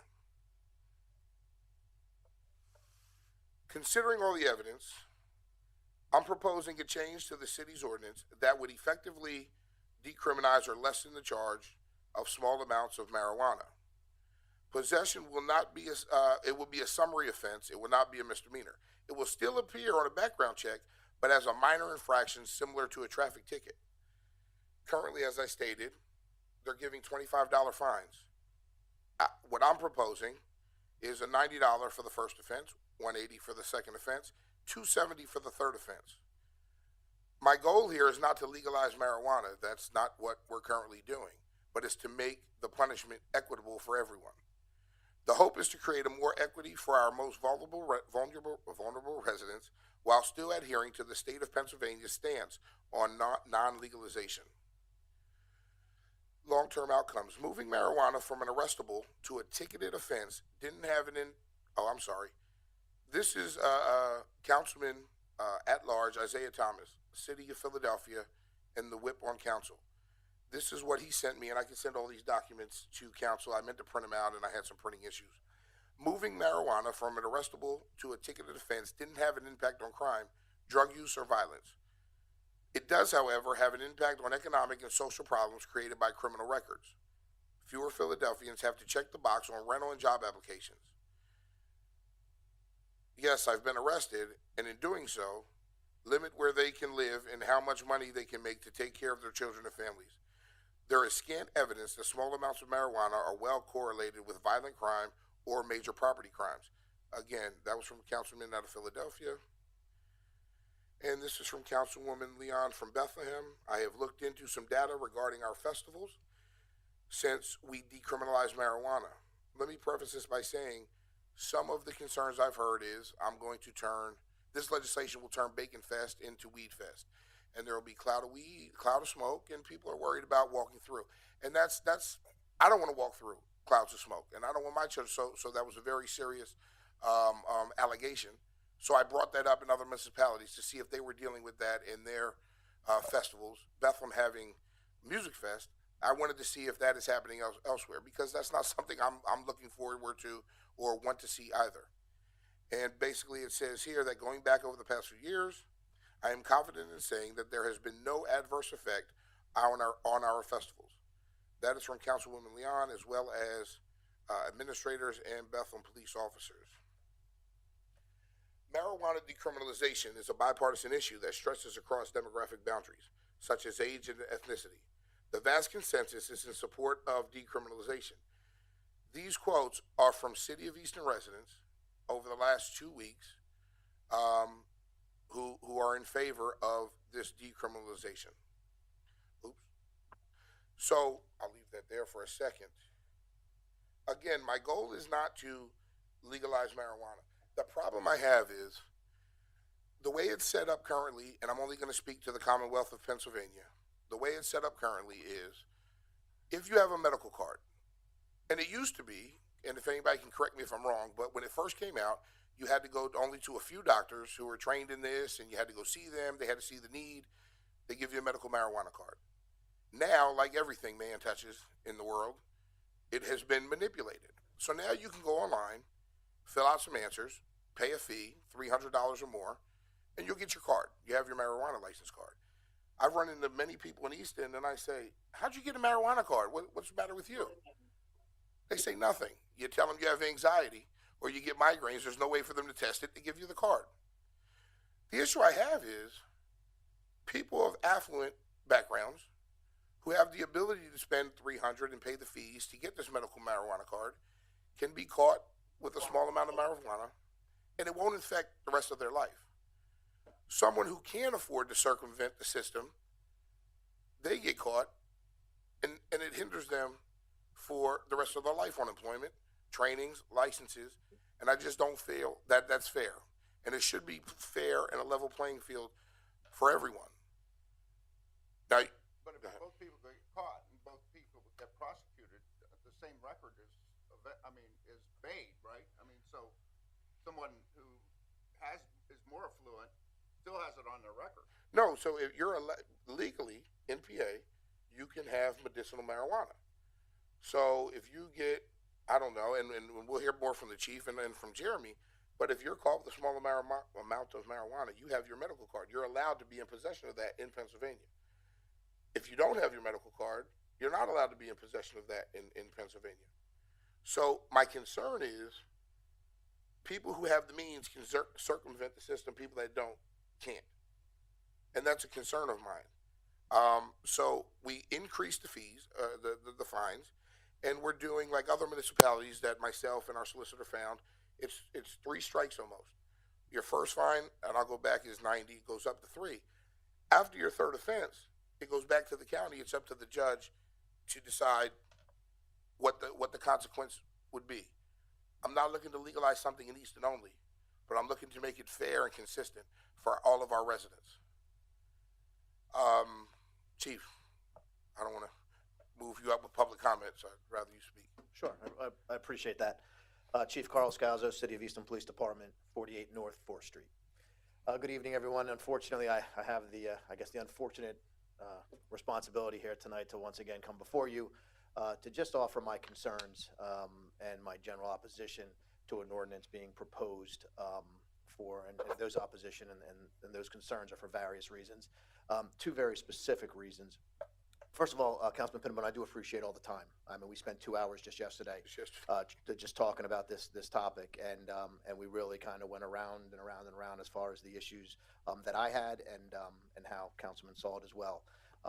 And your willingness to at least listen to me and also to put things into this ordinance if it were to pass that I thought would at least help if it were put on the books. But here are my concerns generally. The first one is pretty much a standard problem that I have, much like with Councilwoman Sultana's ordinance, is the duplicity of the laws as it pertains to a singular crime. Much of the legal authority that we get and as municipal police officers is derived from the state. We have Title 18 Crimes Code, which basically houses all the charges that we charge. It has the various levels of charges or the severity of charges. It also has the consequences for those charges. It's all spelled out, and I believe uniformity in the application of our duties is essential to make sure that every person is treated fair under that law. Obviously, we have ordinances, and ordinances are typically utilized to address areas and communities such as ours that aren't addressed under federal or state statute. So that if there's things in our community that we decide are major issues and things that we definitely need to change that are unique to the city of Easton, then those ordinances get put in place to help us address those issues. For instance, in the city, we don't want people using loudspeakers that can be heard 40 feet away. So we put an ordinance in that allows us to kind of enforce something to that effect. But in this instance, that's not what this is. This is actually something that's already addressed under state statute. And it's something maybe that we don't like, and therefore we're going to create an ordinance to change it. I'm not going to dispute any of the research that Councilman Pinnabone did, and we did discuss most of that yesterday. So I'm not going to dispute it, but I do think it's something where it's maybe a little misplaced in that this is an argument to be made to the state, to say to them, if we want to change something in the state of Pennsylvania that's already addressed in law, then that argument should be made and then go through that process of changing that law. Much like what I said 2 weeks ago, I think it's unfair to the officers to throw at them various ways to handle the same exact situation, expect them to navigate it, and then basically face the consequence if those charges, because they're not uniform, roll out in a certain way as to how we charge or what we charge and when we charge it. most of the time, and to understand when we come across small amounts of marijuana, you have to understand how we do the job. To be able to even identify somebody with a small amount, it usually comes under Terry stops, under Plainfield Doctrine, where we're doing a pat down either for our safety or incident to arrest, and then we come across an amount of marijuana. In this instance, it's just about an ounce. It's 30 grams, which is about a pretty good large plastic bag of marijuana. But smaller amounts is typically what we're dealing with, and they usually come search incident to arrest. I can say, I think every one last year was search incident to arrest. And most of those were... Chief, can you explain? Sure. Searching When we have a crime that's created, the ones that from last year, I think the majority of the ones last year were individuals operating motor vehicles while impaired. They were being arrested for that charge, and the search incident to that arrest of them operating a motor vehicle while impaired, which is a whole nother challenge, trying to identify drivers who are impaired with marijuana, is a whole challenge that the law enforcement community is facing. But that search into arrest would produce small amounts of marijuana, so they would then be charged with that as well under the misdemeanor state statute, and that would go there as well, so that as it goes through the court system, not only is there the impairment, but there's also the misdemeanor charge there as well. So when you start putting all these things and you layer these things, again, you know, I guess it's a slippery slope of where does this end? What's the next law that we don't like that we're now going to change? Is it going to be shoplifting? Is it going to be something more serious that we don't feel is fair? And then you're going to tell your officers of our department, don't go out and enforce that this way. Now it's going to be enforced that way. So, you know, I stand here and I can tell you, if the state were to change this law, we would move forward with whatever the state decided. We would move forward with that law, and you wouldn't hear a peep from me. So this isn't necessarily about what it is as it pertains to the layering. It's more about just the hierarchy of administration of law enforcement in our community. So that's my first real big problem, and it's, like I said, it's a pretty general problem, and it would come to any ordinance that would come before us that would be contradicted. And again, like I said, much of the authority that we have comes from the state, and this would directly contradict at least the grading of the charge. And then we would have to deal with all the back office stuff, like how are we going to test it? Because the state tests it now, but under an ordinance, they're not going to test it. So I talked to the councilman, we'd have to do that, which would be up to a $350 charge if we partnered with a private entity. Then we'd have to work with the magistrates to ensure someone could testify, or would the hearsay rule still apply where we could bring in the test results. So we do have issues that we'd have to deal with if this were to pass as to the administration of this ordinance. And then we did put in the ordinance, and again, this is to Councilman Pitterbone's credit, in that he did put in there that if it does, if we do that testing, it does go to court, the restitution would be on the individual to pay that. But then, like we talked about, does that go to a $25 a month charge, or is that, again, too much money for individuals if we're talking about, you know, the cost and things? So these are just a bunch of the things and a bunch of the issues as far as just the sole administration and the hierarchy as to state, federal, and local law.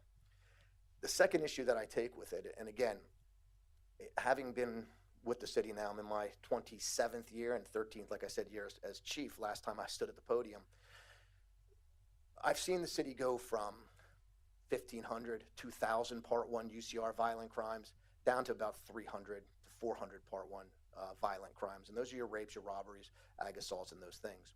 And I can tell you, when I came into this office, 13 years ago, one of the things that we identified and we realized was that much of the violent crime that was happening in this city stemmed around the drug trade. There was no disputing it.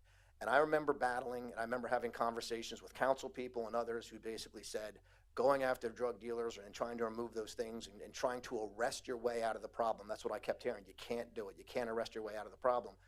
But we took on that challenge, and we worked really hard to remove the drugs from this community.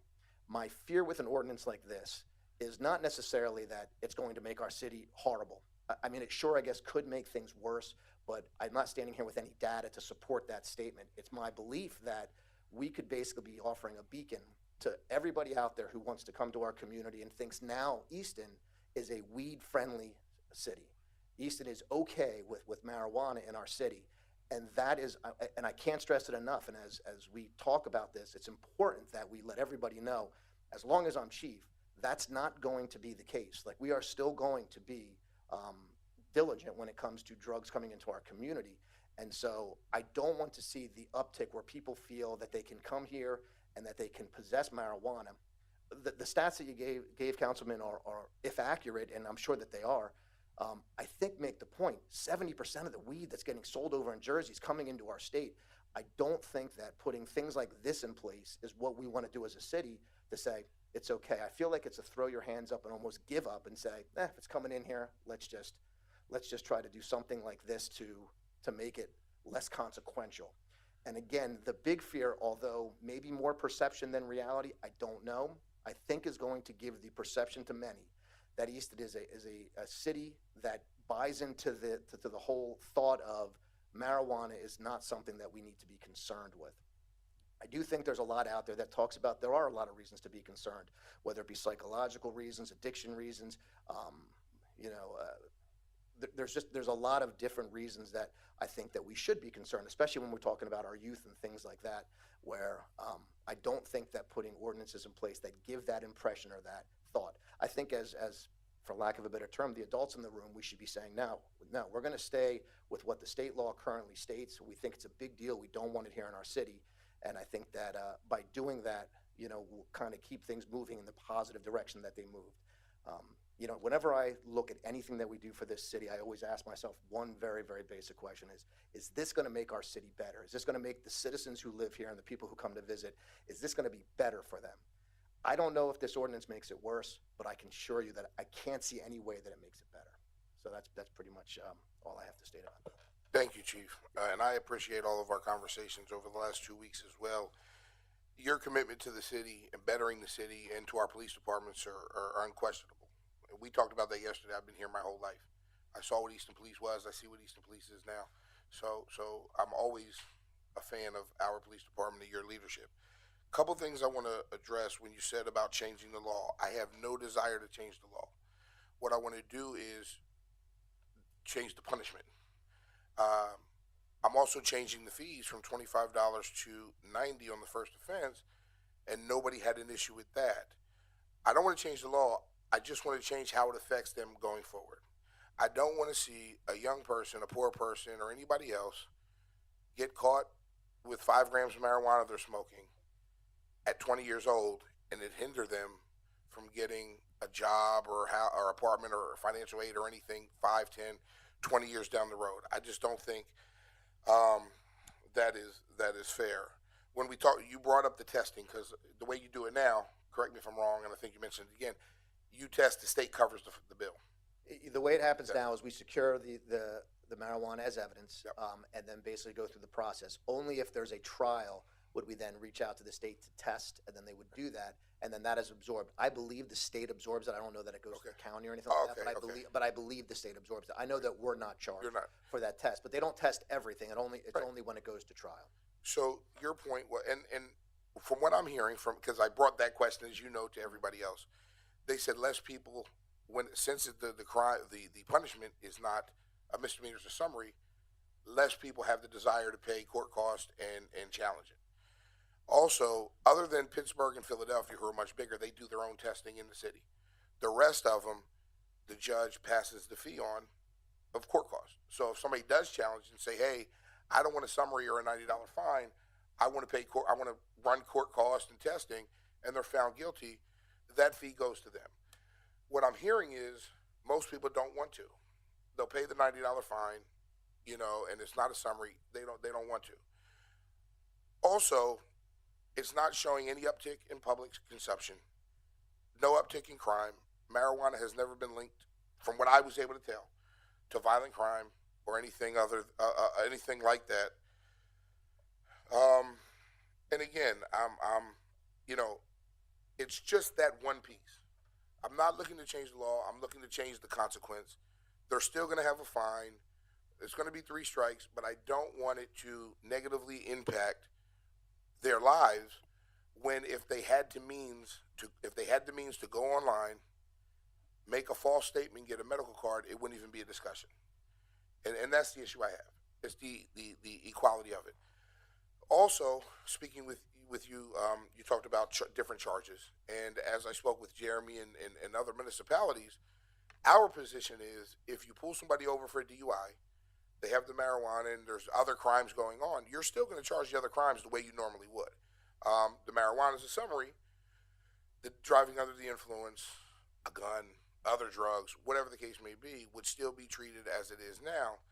As far as officers and paperwork, I've spoke to some officers throughout the counties that have who've decriminalized this, and their words to me were, "We like it.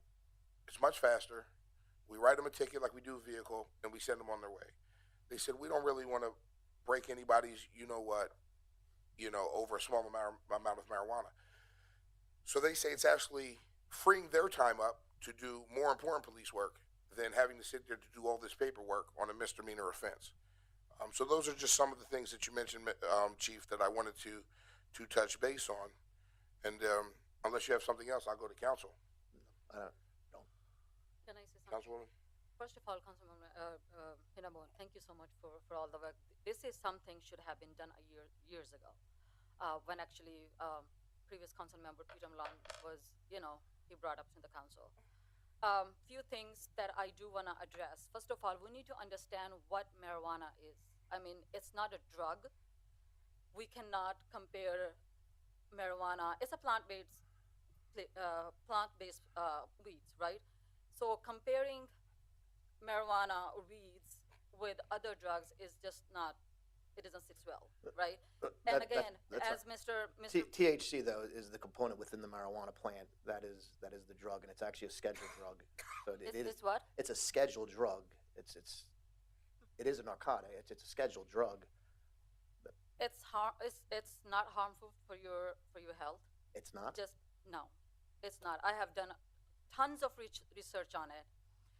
When I was in school, I did the thesis on it. And let me tell you, my brother was shot like back a few years ago, and the bullet actually went to his knee, and the bullet is still in his knee. And I still remember him, screaming for the pain. And then my mother suggested maybe we should try a little marijuana, and it worked out really well. And I know, it's legal for medication purpose, but at the same time, it's really hurting our community, and it will help out our officers actually. As Mr. Council Member Pinabon said, it will be quick. Give a ticket and let it go. And I don't see this as a violent crime either. I mean, there is much worse crime. It shouldn't be a crime anyway. Thank you, Councilwoman. Anyone else from council? I have questions about the fees. So how did you come to the updated numbers? Are those similar to municipalities that you cited in the presentation? Actually, no. They're a little higher. Bethlehem is at $35. I think they seem really high. I think this is my perspective, is that we're heading towards being in a recreational environment with the state. The Shapiro administration has cited that in his recent budget.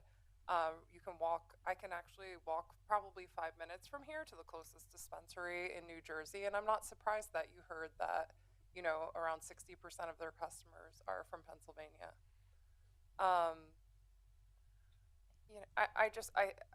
It seems I can't at this point support something that would stay on someone's record for having a joint or something, or a small amount of marijuana at this point. It seems really antiquated. I think that approach at this point, and but I do think the fees seem high to me. Thank you, Councilwoman. And I'm willing to, like anything, discuss the fees. I think everybody up here can understand the balance of legislation, right? And you're trying to compromise and balance to do the right thing and not trying to alienate anyone. So through my discussions with the chief and other police officers, other communities, we felt that at the numbers, and some recommended higher, and I think if I'm not mistaken, the mayor went a little higher as well. And so I looked at what everybody else is doing, and I put it at 90, and then it went up increments of 90. But if you're saying that you're concerned about people being able to afford a license, and then we're charging somebody like $100, that seems insane to me. Like that we would even propose a fee that high. They can't afford the 300. How can they afford the fine? Right. Well, and listen, I'm willing to discuss it. My thought was $300 every year versus $90, which may never come. You know, our arrest records aren't high. Like, we're not busting people left and right. So, which tells me, and we all know it's out here, so which tells me is the majority of visitors or residents, and Chief, I don't want to speak legally, that's your position, but the majority of residents and visitors are not just out in the open smoking. So I didn't want to make it to where people are like, oh, it's not on my record, it's $25, you know what I mean, it's a free-for-all, so I wanted to balance it out. I'm not against a fee. I just think that $90 seems really high to me. Well, listen, I'm willing to hear. One thing, Mr. Pinnabone, when we discussed this, you know, the argument that you set as you and I were debating this, and by the way, I have no vote on this. The only way I looked at this was, you know, from a legal standpoint, the state versus, you know, a city ordinance. All right, and that's something that was addressed by the solicitors, correct. Yep. So, my in what you brought up, and I'm just advocating on what you said, on behalf of what you said, is the opportunity benefit or the opportunity cost, either or. The $90, it does make you think twice before you're going to smoke marijuana in public. However, the opportunity, you know, benefit that you receive from it is that you won't have, because this is a summary offense, there won't be a permanent scar, if you will, on your record, and you'll be able to get that employment that, you know, will enable you to provide, to obtain a higher income, potentially. And that's the argument that you laid in front of me. If you look at it from that perspective. No, you're absolutely right. I mean, I think that's positive. Mr. Campos, and it's also, you know, it's my job to hear from all of our stakeholders and trying to put something together that's equitable for everybody. So that's where, you know, those numbers come from. However, I'm willing to hear from council and discuss it and go that way. Another issue was I'm not naive to the fact that this failed a couple years ago. So, you know, you don't want to come in guns blazing on the next one, you know what I mean, to get shot down again. So you wanted to make it more palatable for everybody. But again, you know, this is what I'm proposing. Tomorrow is just being introduced, and then in 2 weeks it'll be voted on. So there's time to hear from council members, hear from others, and if there's a majority who want to increase or decrease, I believe the mayor thinks maybe we should increase. So I'm willing to hear, and the majority, you know, we'll go with the majority. And just and so council knows, there's still a final hurdle. Once the ordinance is voted on, there is a 30-day period in which the community could appeal that. Absolutely, as in all ordinances. Yep, absolutely. And I agree with Councilwoman Rouse. I think the fees is too high. If it would be on me, there shouldn't be any fees, honestly, personally. Like, if we are doing this, there shouldn't be any fees at all. But I think 90 is too high. Also, I wanted to thank you. I'm sorry to cut you off. Also, I wanted to mention, and Mayor Panto bursted my bubble in the last presentation, but my recommendation was taking the fees directly to the rec department to help our young children with programs and other things of that nature. Now, we don't do a lot of arrests, and from what I'm hearing, I don't anticipate a lot. So with the money we're talking about is very minimal. But I wanted to recommend that to the rec department, which, you know, there might be some differences that we have to discuss on that as well. Your ordinance does have that language in there. It does. Okay. It does. The ordinance does have that the money collected would go to the recreation department to help with programs or equipment. I think that we ought to wait until our budget is reviewed again before we allocate money someplace. Either way. Like you said, for my ordinance. Okay. But the other point I would like to ask the chief while he's here, I just don't know. Okay, so you have two different levels of arrest, a ticket, or whatever. Okay. You said that it goes on the record on both situations. But the charge is different. So the misdemeanor drug possession charge is different than a summary. A drug possession and a regular vehicle ticket, two totally different spectrums. Okay, but it goes on the record. It does, So as a summary. I just went through a background check. Mm-hmm. Would both of those come up on my background check? Potentially, yes. Right. But one would come up as a drug conviction, the other one come up as a summary offense. It wouldn't identify what it is. So it could be a traffic violation. It would be a summary offense for, and again, that's something, it would be a summary offense for a small amount of possession of a small amount. But it's not always on a triple I or if we run. Now, again, if you saw the court records, it would be there with an adjudication if it went to court. But it would be a summary offense, the same, like I said, if somebody had a code violation or something to that effect. So, but it doesn't state. It will if there's other charges, so if we have other charges and that's on there, you'll see it there. It's not always gonna be on there, so, but a misdemeanor always will be. So I still don't understand. Right. I mean, It's so legal. sometimes It's a very different, again, when many places will have prohibitions based on gradings of charges, like we do. Misdemeanor 2 makes you ineligible to be a police officer here if you have a misdemeanor 2 or anything that's, So, I mean, that equates to that. my question is, if we give them a ticket, Mhm. they pay the ticket, Right. okay, it goes on their record. I don't, not in that instance, I don't believe it will. I'm sorry? I don't believe it will in that instance. In that If they pay okay. it. Well- If it goes to court and gets adjudicated with other If they charges, refuse it could end up on there, correct. Okay. Also, Councilman, just because we had these same questions, I'm sorry. also, just so Councilman understands, that there's a distinction too, that a summary offense can be expunged in 5 years without any other subsequent convictions. Misdemeanors are in your record forever. I see, okay. I just, But there I are, had there no idea are, what there it are was. mechanisms to get them expunged. There are mechanisms, like there's, if you, right now, you can go into different programs to have these things expunged as well now. So misdemeanors will stay there, but with the drug stuff, there is mechanisms to have them expunged now that are currently in place. The other thing that's important to remember is that the state law is not going away, so that is still there, and it's a discretionary thing for the officers, just like any other charges that we have available to us. So it's important for citizens to understand, that we still have the availability of the misdemeanor charge to charge that way, even with an ordinance in place, because there's two yeah, there. that's my other question, is that, when your officers stand up here and take their, Mhm.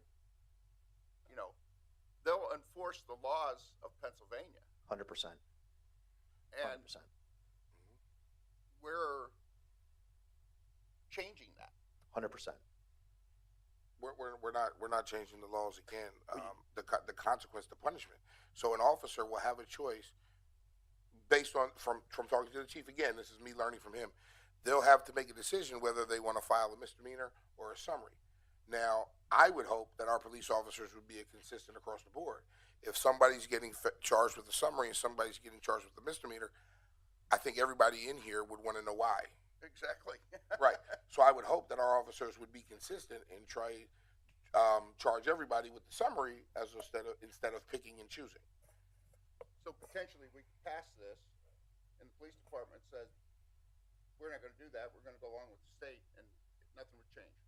I'm assuming legally, can they do that? Yes, legally they can do that. Yeah, The they can state do that law if is still they like. valid. I wanted to go back to the comment that you made, Dr. Ruggles, about, the fees. Last year, there were 6 arrests in which individuals had possession of marijuana. So in that particular case, it would be about $540 that would be collected in fees at $90 if that was their first offense. And if I could, Mayor, Jesus. He's always here, so I'm used to Chief, from my understanding, talking to you, 5 of those, That's funny. huh? 5 of those offenses were DUI related, so they're still going to get their vehicle, so they'll still get the under the influence or what have you. And the other one, the 6th one, there was a gun charge attached to it, so they're still going to get that gun charge, and I'm assuming that the marijuana on their record is the least of their concern at that point. Well, the marijuana on the record is important if the under the influence charge, which again, like I had mentioned, is very challenging with marijuana right now as far as levels in the blood, and there's a lot of vagueness when it comes to individuals. We had one recently who just said he didn't know you couldn't drive while you were smoking weed, and he crashed into something. So there's a lot of ambiguity when it comes to marijuana in our community, and I know there's a belief that there's no ill consequences that could not be further from the truth, and so if all of a sudden the under the influence doesn't hold up for whatever reason, whether it be the blood test or whether it be the field sobriety test, which are weighted heavily when we deal with that, because there is no breath test that we could do to determine it on scene. And so, and then the blood, when you're looking at marijuana, there's different levels based on how long it stays in your bloodstream. And so when did you smoke and how much and what was the THC levels? That's another whole thing with marijuana today because of the way it's being grown and manufactured. The THC levels, this is not the same marijuana that was being smoked back in the 60s. It's a very different drug. And so to that end, if that drug falls, then all we have left is the summary. We don't have the misdemeanor possession, which is still on the record. And the misdemeanor possession comes from the fact that we believe they're impaired and they have the marijuana in their possession. So again, it's just, I wouldn't expect that anybody could understand the nature of doing the job that we do. But all of these things are important to how we do it and to how we keep the community safe. And, I'm not sitting up here trying to dismiss the reason that this is being entertained. I'm not. But my goal is always and will always be the security and the safety of the citizens of the city of Easton and anybody who comes here to visit. And I've been to Music Fest and I've smelled what goes on at some of these places when I've been down in Philly and I've seen what's going on. And I don't want my kids exposed to those types of things, so I try to avoid. But at the end of the day, the way that we enforce and the reasons that we enforce are very specific, and they're spelled out very clearly in state law, like you said, Dr. Ruggles, and that's why I'm standing up here today. It's just because, again, those concerns of trying to change these things rather than go through the channels of presenting this to the state and saying, let's make it a summary across the board for everybody in the state in Title 18, and then this way we all know what to charge, we all know we all know how to handle it, and then there's a process in place to do it. My concern is you have one police officer on the force that says, I'm not going to write you tickets. I'm going to write tickets for this. I'm going to, give you. Everybody on the force is going to have to do it then, because just like you said, you did that for him, but you didn't do this for me. I understand. And so once you get into that situation, right, you're basically takes one person to change the whole thing. I think that narrative would come from the top down to a directive to the officers. Speaking to officers, speaking on my own. No, absolutely. But I mean, if I were a police officer and I swore to uphold the laws of the state, you still are. No, I'm not. Speaking to I don't think I am. Am I? Speaking to police officers from local all the way out towards Harrisburg, none of them that I spoke to. I didn't speak to every. I mean, we got 66. I don't speak to 66 and 100 here. No officer has an issue with it. Many officers say, we pick up 5-10 grams, we'll dump it out on them. We don't want to even deal with it, throughout the Commonwealth, right? So again, we're not changing the law. There's still a punishment. You're still not going to be walking down the street and they're going to let you go. What I'm saying is reverse the consequence to not hinder an individual from succeeding in the rest of their life. That's what I'm saying. I'm not changing the law. I'm just trying. I'm looking forward at implementation of this, right. And if we implement it, how is it going to be implemented? And, to answer your my question is, to answer your question, yeah, my understanding in all the years that I've done this, that the crimes code it takes precedent over ordinance, and the federal law takes precedent over the state. And so if an ordinance is put in place, and this is my understanding, and I talked to Jeremy about it, and he can speak to it, I think, and will. My understanding is if an ordinance is put in place that is contradictory to state law, that ordinance is invalid and unenforceable. That's my understanding. Now, I will say that other municipalities are doing it, but my understanding has always been that if an ordinance is put in place and it's contradictory to state law, then that ordinance cannot be enforced. And so, and that's where that's the position. I've never had this before where we've had this. So again, that's where I've always come down. Now, do you see what is being proposed as contradictory to state law? That's what I believe. But like I said, obviously there are other municipalities doing it. And so I guess, and I guess, Jeremy, you could probably speak to it a little bit more. Sure. And Jeremy, I'm going to pass it to you. Just to be clear, Philadelphia passed this 9 years ago. Bethlehem, 9 to 10, they were a little. Now, Philadelphia's a first-class city, so it's a little bit different. So they can make their own laws. Right. They're a little bit different. Bethlehem 9 years ago. Allentown approximately 9 years ago. Harrisburg 8 years ago. And I have researched. I couldn't find, as well as our solicitor, not one lawsuit or not one fight between federal and local government. Nobody came forward and said, you can't do this, you're violating rights, or you're doing something you're not supposed to do. Not one in all those years. And there's 17 more municipalities. Some have had it less, some have had it longer than 9 years. And no one has had it. So if I saw some issues here, I see none. And I don't ignore what the chief talks about. He's our professional. I respect the chief. I can't base it on my personal experiences. I'm not a police officer. All I can base it on is research and talking to people who have done it. And none of the issues have they had.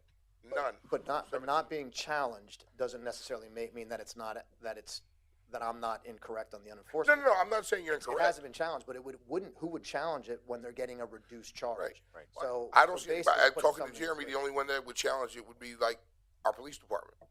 No, I mean, because a person wouldn't challenge it. but Give me I need a good ruling from this guy right out here as to whether or not this is So, what the chief just said. right. You know, are we not going by state law if we pass this? So I'm going to try to make this really complicated answer as simple as possible. So this touches on an issue that's called preemption. And what happens is that local municipalities derive their authority from the Commonwealth. Right. And they have no authority other than what's granted to them from the state. And they cannot legislate on issues that have been preempted by the state. And there's kind of two categories of determining whether something's preempted. Either it's an express preemption, where when the state passes a law that says this will be the law, no municipality may pass a law on this. That's express. And then the other one is an implied preemption. And an implied preemption goes into 5, arguably 6 categories about how the court analyzes the law that is passed by the state versus the law that's passed in the municipality to determine whether or not that the municipal law has been preempted by the state. I'm not going to go into all the categories, but the one that's probably most relevant here is the law applied uniformly across the state? If we were the first municipality to pass this, I would say this is probably a problem because the law would be applied uniformly across the state, with the exception of, at that point, Easton, if we were proposing if we were the first city to propose it, and that might give me some pause. But given the fact that all of the municipalities that Councilman Pinnabone has listed have already passed similar legislation, a very good argument can be made that back up, they've all passed these or similar ordinances, and no one from the state or legislature has challenged the passing of those ordinances.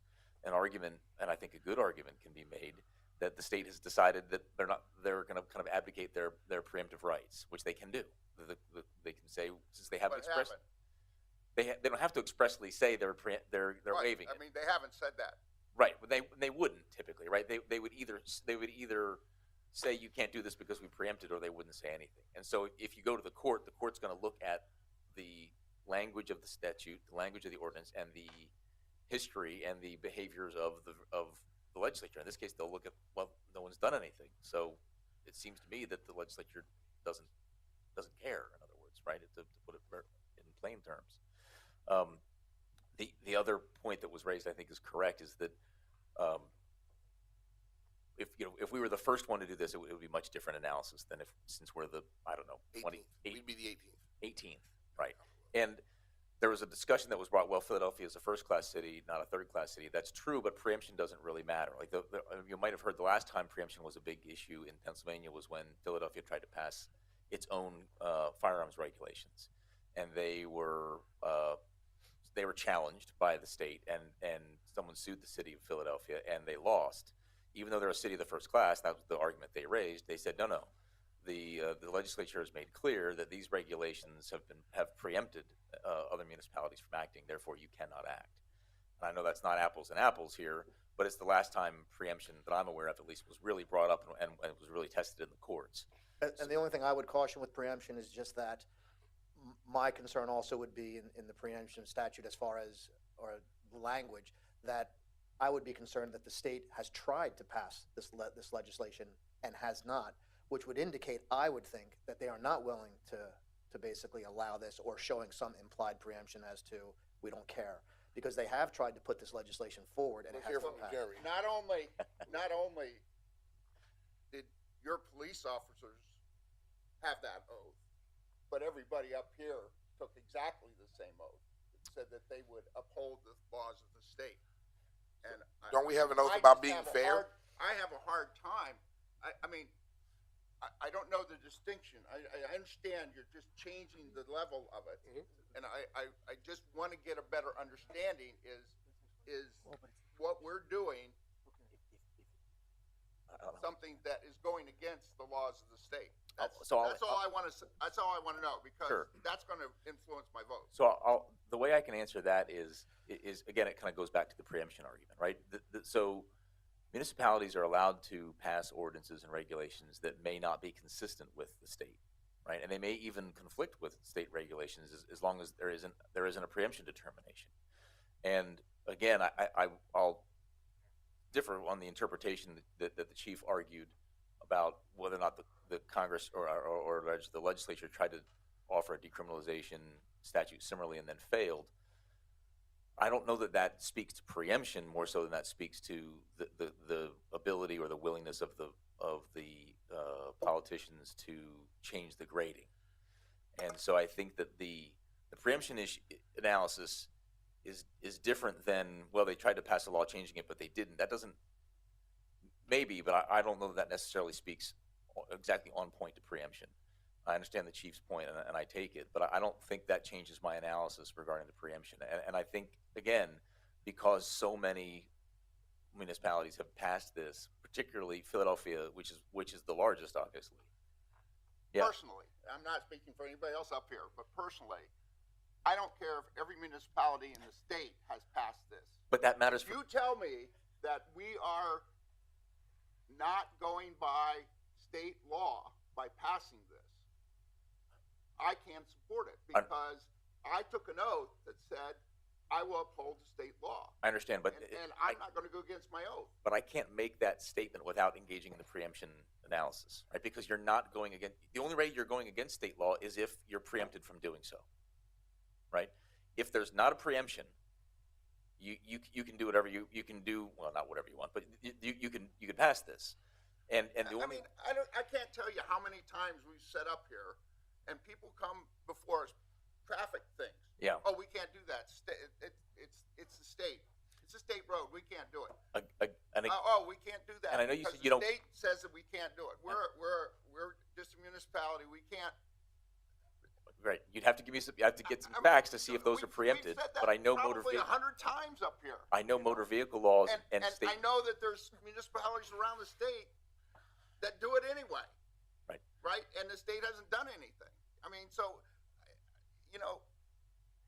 let's just do all of those things too, because we don't have to abide by what the state says until. Well, we're not going to be the first one. That's come and get us. That's definitely not what I'm saying. I think the other thing is are we your point, are we, and that's my question, are we actually changing state law?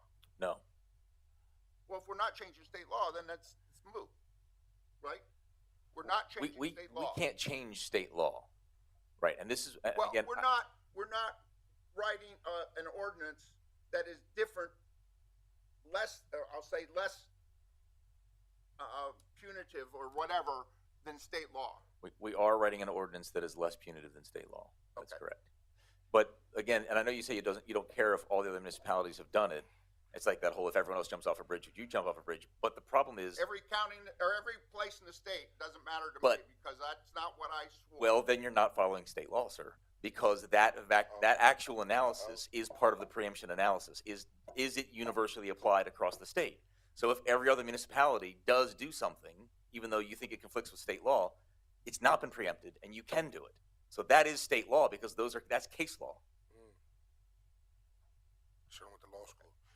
I think Thank the- you, Jeremy. Well, I I think just the want to go argument to is the Councilman problem I have. Edinger, just because he hasn't had a chance to speak. I just want to go to him first. Yeah, I supported this a couple of years back, something similar as this, and I still support it. And Chief, we've discussed this quite a bit ourselves. I see it more as the ability to intervene and without completely screwing up some kid's life later on down the road. What I would disagree though, I think those summary amounts that are set Fines. need to be severe enough that it will act as somewhat of a deterrent. I think anything less than that, people would laugh at it and say, hey, we can, but $25, big deal. I want them to think about it. Yeah, yeah. I want them to, one of the Councilman, what do you examples that I feel about use those is the numbers? kid, what's that? Not 25. In my Yeah, proposal, it's 90, 180, and 270. I agree with those. That's, Okay. How would we It's- feel about 50, 75, and 100? I mean, it seems, I'm not opposed to tiered increases. However, think- it seems very high to me. And while we are talking about other cities have $25. Bethlehem have $25. 35. Allentown, They went to 35 now. they went to 25. I think Harrisburg, Erie, they all have 25. I guess, listen, as I stated, I'm listening to, I'll go with the majority of council. It seems that there's 4 members in favor, and I would go to the majority with those 4 on the prices. However, being a legislator, I understand compromise, and I talked to the chief and about the fines and being some sort of a deterrent, and that's where those numbers came from. There's no math or rhyme or reason to it, so I'm willing to listen to the other members of council on that, and we can discuss it. I mean, it just gets motion tomorrow, moved tomorrow, and then we have until the first weekend of the first meeting in March to discuss the fees. So, I mean, this I felt was more palatable, although not approved by our chief, but more palatable for the department as well as the city. So that's why I tried to err there. But I'm willing to hear from everybody on the fees. And majority of the group, takes it. So I'm not opposed to talking about it. I don't understand how 90 just seems like a strange number. Honestly, I was at 35, I believe. Chief talked and he said, at least make the first offense 100. And I guess me just being a rebel at the heart, I went to 90. So I think My that's where 90 concern came is from. you're moving away from all consequence. And by doing so, you can come down here, walk around your city, force my officers to have to deal with it, cite somebody, and they'll pay less than they paid to park for doing it. And that's the concern. And I think you're not answering to a whole bunch of people who aren't going to enjoy being around it as it comes down this way. I could be wrong. Maybe it doesn't. But I know there's a lot of teachers who don't like what they see in the schools when it comes to this drug. I know there's a lot of people in this community who don't like what they see when it comes to this drug. And I think that as you continue to look at... When I would take my mom They closed that they're strip from- mall and Well, made it I think Yeah, I don't know. underage Yeah. underage kids bought that, are still so they ended up So- members just like here. drinking. You're indicating with this ordinance a lack of severity or a lack of concern as to the utilization of it. Councilwoman flat out said it's not harmful in any way, and that blows my mind when I hear people say stuff like that. I mean, obviously, the studies are out there that show the consequences. To say you don't want to see a young person's life ruined, do you think there's not an instance where a young person smokes weed for their whole life growing up and it doesn't mess up their life? I'm sure that it does. But we are And I'm not just, promoting, I'm sorry, but Yep. we are not promoting you are. to speak. You are. No, it will just, people who do that, we are Will have trying no to- consequences. Right. We are trying to remove the barriers with their jobs and their housing. So you're basically saying you're promoting that you can smoke weed with no consequences, or very limited or There's low still a consequences. fine. Well, for me, that's where my fine comes in. And I want to be clear to council as well. I forgot, and I said to Chief yesterday, I don't think we're going to have the issues. I don't think that we're going to have the issues that the chief has. However, I'm a man that's willing to accept if I'm wrong. And what I told the chief was, if he came back in a year, Thank you. our arrests in 2025 go from 6 to, whatever. It's astronomical. And people are complaining because there's weed smoke at Bacon Fest and at, Heritage Day. And there's all these numerous problems that I've caused by bringing this. I am not opposed to redacting the ordinance. I don't, based on 17 other municipalities, I don't see that being a problem. But to be clear, if for some strange reason Easton is the exception to the rule, I have no problem saying I was wrong and I created hell on earth here in Easton, and we need to look at taking it back. So, you know, and I don't need to say that because any ordinance can be repealed at any time, correct, Jeremy? So I don't need to say that, but I'm saying that, you know, I will go on record and say, you know, I messed up. I don't like admitting when I'm wrong, so I don't try to do things that are going to make me come back and say wrong. So I don't feel we're going to have the issues that, you know, that the chief thinks we will have. But I'm putting that out there that if we just started taking Easton back to the late 90s, early 2000s, I would absolutely say, hey, my fault, we need to return it, I would take it back. I just don't see that being the case at all. I just, I don't see it. Is there any other council person that would like to make a comment? Yeah, I would like to make a comment, Mr. Chairman. Yes, Mayor.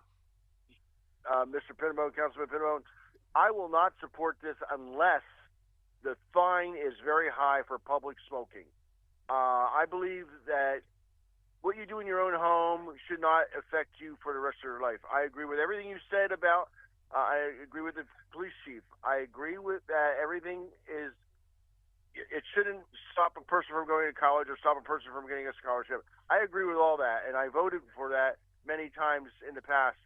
But I believe, just like we did with tractor trailers, because it was a quality of life issue in the city, we made it $250 for parking a tractor on a site, on a street, and $500 for a tractor trailer parked on a street.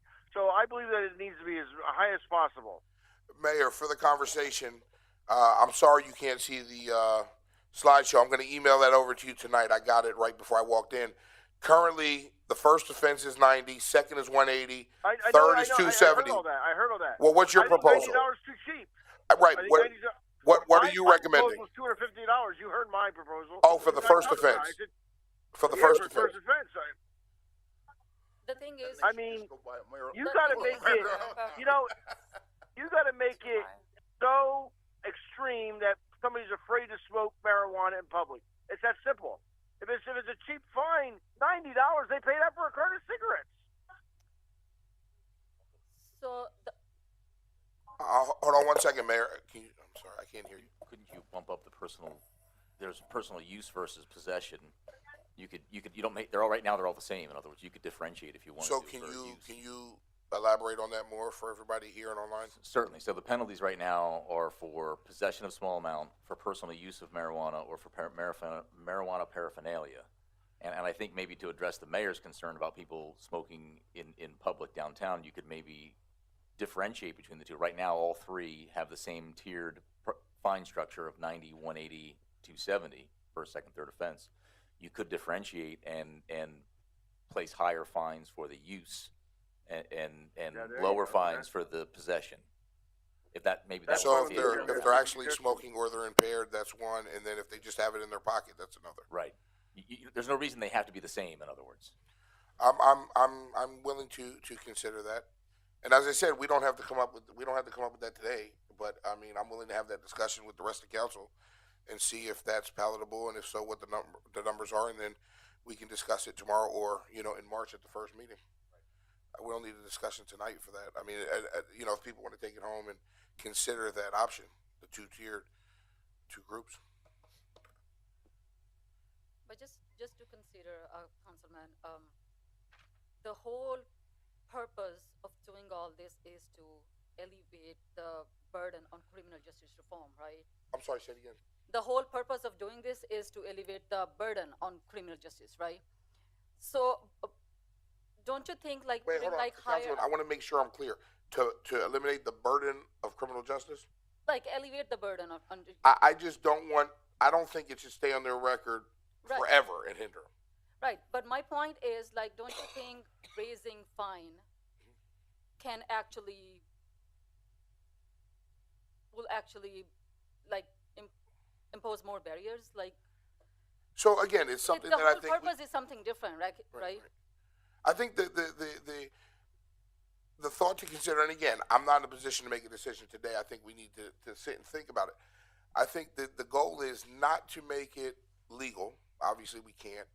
Not to make it, to the chief's point, or the mayor's, where people are walking downtown just freely smoking. But if they're smoking at home, if they're here, there, if they get caught in their pocket, if You know, they're walking out of the house. You know, I don't want to ruin their life. But at the same time, we don't want to say, hey, you have free reign to walk down the street and just puff away. I mean, that's not what we're looking to do. But again, I'm listening to all the conversations, and I'm going to be thinking on it, and I'm going to reach out to you guys, and we'll have more discussion. So, just a quick comment. Just let's quantify this again. So, I think council's aware that last year, if you were for arrests that were made for possession of marijuana, was 6 arrests for possession. Okay, and I think Possession of a small amount. Small amount. I think you make a good point about the potential proliferation of smoking downtown. $35 to $90 or whatever it is. I don't care where you're at. Like, I coach kids here in AU basketball that don't come from a lot of means, and they're wearing $150, $200 sneakers. I mean, the kids find a way to purchase whatever it is that they want, even though the families come from little to no means. So, but what this is that there could be you could open up a proliferation. That's right, of smoking downtown. I mean, you really could. Right. I mean, and you can't deny that because we don't know. We don't know for sure. We know it hasn't been an uptick in 17 municipalities, but we don't know it won't happen here. I agree. No, so I mean, but you quantify it again, and I think that's a good point that the solicitor brought up. Distinguished between the two, having possession or smoking marijuana in downtown. I mean, I think that's significant because at the end of the day, the bottom line I think is twofold from what I heard from our discussions, Frank, because we're all passionate about the city. You're an elected official, but I'm a fiduciary here in the city, right? He's a fiduciary as well, all right? And I understand where the solicitor's viewpoint is in his opinion, which I respect, all right? So that, from a fiduciary standpoint, and for giving my opinion, which I can under the charter, right? And during these deliberations. Love the charter. That's right. I respect that, but I think if we peel it back a little bit, and this is and Dr. Ruggles, I did appreciate that your argument because I think that was very credible and it's something that we looked at and discussed internally. But you know, the one thing is that we have to be, I think, careful is creating an environment where there's going to be a proliferation of marijuana smokers. Okay, and I'm not an expert here. Just all anecdotal with regards to utilization. But I'll tell you what, I do know those towns where you go into and you smell marijuana everywhere. And I will tell you, our garage here in the morning during like the bus stop, there's folks smoking marijuana. Right. And to your point, though, I mean, I volunteer at Garlic Fest and the other festivals. You smell it down here, right? So it's not that it's not happening, right? I mean, it's happening. I think probably more than many of us know. You know, we can just only assume it's already happening. Again, and to your point, I don't want to make it to where, hey, come on down. This is your haven to smoke. I agree. It's not, you know, that's not what we're looking to do. So again, I brought the numbers forward based on the conversations I've had, and I brought it forward to have the discussion publicly, to hear from the council. So, you know, I want to hear more from council, and I want to discuss. And, you know, Jeremy, we never discussed the two-tier system, right? Yeah. So you know, I want to have those conversations with council. I appreciate that. Yeah, and also look, as a resident, I spoke to folks too in my neighborhood. You know, I don't have as many phone calls as you do, right? But I get enough. Yeah. And you know, I've heard the same sentiments that I just gave to you right now. Right. Just being careful that there's not a proliferation of marijuana smoking downtown. Understood. Or in the city, period. Now, your home is a different story. Right. Okay, but just generally speaking. Well, and I said I started this conversation or this presentation with saying I don't smoke.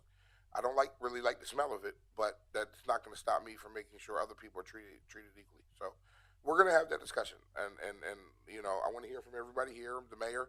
So, and the reason why I brought that up is that were there any arrests made for anyone smoking just on the street? I don't think the chief, last I talked, the chief didn't have those numbers out No, on hand. No, we do. I think that's a key thing, is the fact that last year, if we look at data and we look at last year, all those people that were charged with marijuana were also charged with Other crimes. a felony, or, Not a felony, but other crimes. yeah. It could be a traffic citation. Yeah, but I Well, mean, they were it's charged it's driving with impaired. Driving with impaired was something the majority of it. in addition to The what, challenge with marijuana is that if somebody has marijuana in their pocket, there's very little opportunities, if they're not smoking and they're not committing other crimes, for us to identify that they're carrying marijuana in their pocket.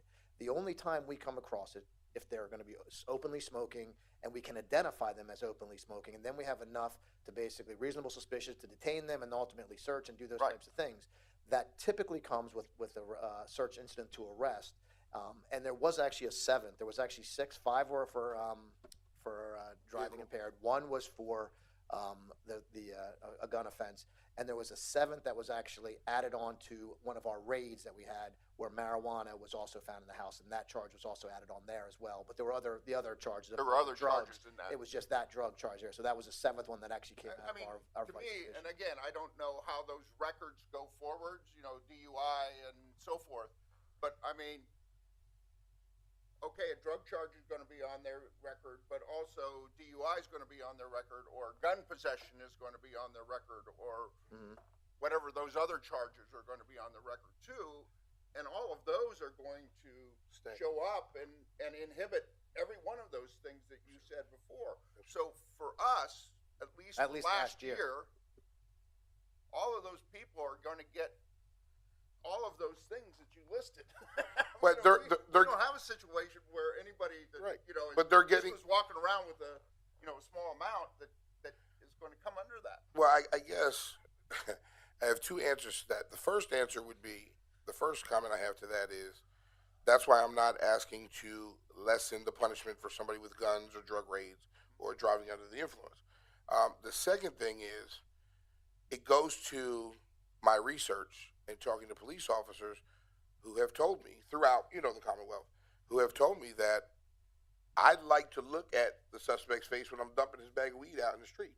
Or I will step on a 20 bag on my way walking so I don't have to do the paperwork. So the fact that we haven't had the arrest doesn't tell me it's not happening. It could be we're ignoring it. What I'm saying is, The only but thing I don't know that. I would be careful because, Well, hold on, let me finish. we've terminated officers here for I didn't say it was Eastern temporary- officers. I said all the way up the county. No. But, I'm okay, saying so let me here. finish. All So right. basically, what I'm saying to you is, now we're giving officers a reason, anywhere, up and down. And this is what I was told from officers who said before it was decriminalized, they would let it go. They didn't want to bust anybody or break anybody's, over a small amount of marijuana, and they didn't want to deal with all the paperwork. Well, now we're limiting the paperwork so they can do their job without having to worry about it. So those officers throughout the Commonwealth that I've spoken to, who said before it was just too much paperwork and a headache, now they're saying it's not. So they'll do their job more. Just for the record, I haven't had an opportunity to speak to our police department because I wanted to only go through the chief. So I want to make that clear. But going through, they're being upfront and honest, right? And that's what I asked everybody. I said, it sticks between us, but please let me know what I'm looking at here. I would tell you what, as the city administrator here, who oversees both hirings and also terminations in the city, that gets me a little nervous. That ever to hear, and I know it's not. It's not Easton. The example was not Easton. Right. Let me make that clear. That Okay. point, excuse me, I don't mean to interrupt, but Yeah. that point also goes to, I think, contradictory for what you're looking at as well, because, again, I don't know that it'll be the case, but it's a very real possibility that if this goes through and that we do figure out a way to kind of weave this into what we do, that you could see a lot more of these charges by my officers, who are going to be, because of having this available to them. So you'll see more individuals who will now have charges. Granted, it's a summary offense, but you could see an uptick from 6 to any number higher than that because of the availability. And again, I'm not sure that that's going to happen or not. I really don't know how this is all going to play itself out. But again, See, The issue is that worries me because I don't feel, and through my research, that there's been an uptick in usage. So if there's an uptick in arrests, it leads to believe were they just not doing it before, now they're going to do it now. So I don't want to touch on that. I think because of it's not that they weren't, because of the indication, again, the perception will be, like this or don't like this, the perception will be when an ordinance passes like this, that we now join the cities like Philly and Pittsburgh and York and Lancaster. And now, yeah. We join those cities as being a city in Pennsylvania who doesn't agree with the state as it pertains to marijuana. We don't agree that it's a big deal, and therefore we are more lenient on that, and as such, we will be deemed as a weed-friendly city. Now, again, you may be getting information that says it doesn't have an effect, and people don't look at it that way. I fear that that's not accurate. I do fear that if people feel like they can go to Jersey, buy weed, and come over and smoke it, and then pay a fine, especially if it's a low fine, why wouldn't they? What's the big deal? $35, give me a summary offense, I'll pay it like a traffic ticket, and go on my way. And so that's the concern. Now, again, for me, I'm a very much, it's not broke, don't fix it type thing, and I don't, there's no individuals, at least last year, that can make the argument I was treated unfairly because of my economic status, because we just didn't have that. We had individuals that were doing other things wrong, and that's typically where small amount comes from as far as the charge. 9 times out of 10, you're going to get that charge when other crimes are being committed. And in the ordinance, if I'm not mistaken, as I read it, if other crimes are committed, it does open us up to charge the state. It says in the ordinance, if I'm not mistaken. Am I correct on that, Jeremy? There is a section that talks about discretion for the officers to make a custodial arrest When other with crimes. when other conditions are present. That's So, in all honesty, all 6 of those arrests, or 7, would not be any different than they were last year. Also, before I move to the public, if there's no more here, Jeremy, didn't we add in there children under 18 years old? The parents would be involved. Well, they would have to be on a right. summary. On a summary, we have to get on the parents, and the resources would be given. Yeah, If the parents think the children has a drug habit or something, so we're focusing on under 18 as well.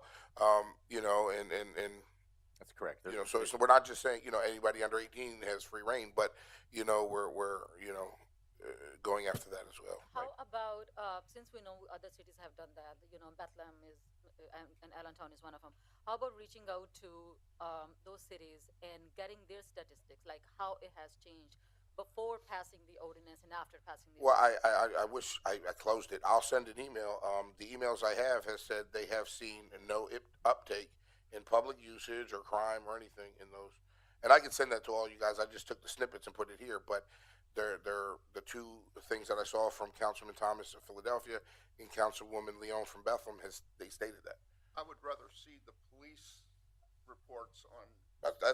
I would love to get that for you. I think it's a hard correlation too. I think because it's hard to say, like, if all of a sudden this goes through and now it's on the books, and then 6 months from now we have a shooting, you're not going to be able to correlate. And I use that as an extreme example. Obviously, I don't think that's going to be the case. I'm just saying that it's hard to correlate any upticks to this specific thing. Just like we talked about, people are going to say what they're going to say, whether this goes into place or not. The question is going to be, what does this have to do with the other? And I think those things are sometimes hard to get to the bottom of. So if you ask, obviously, a council person who passes this, of course they're going to say, no, it's been good.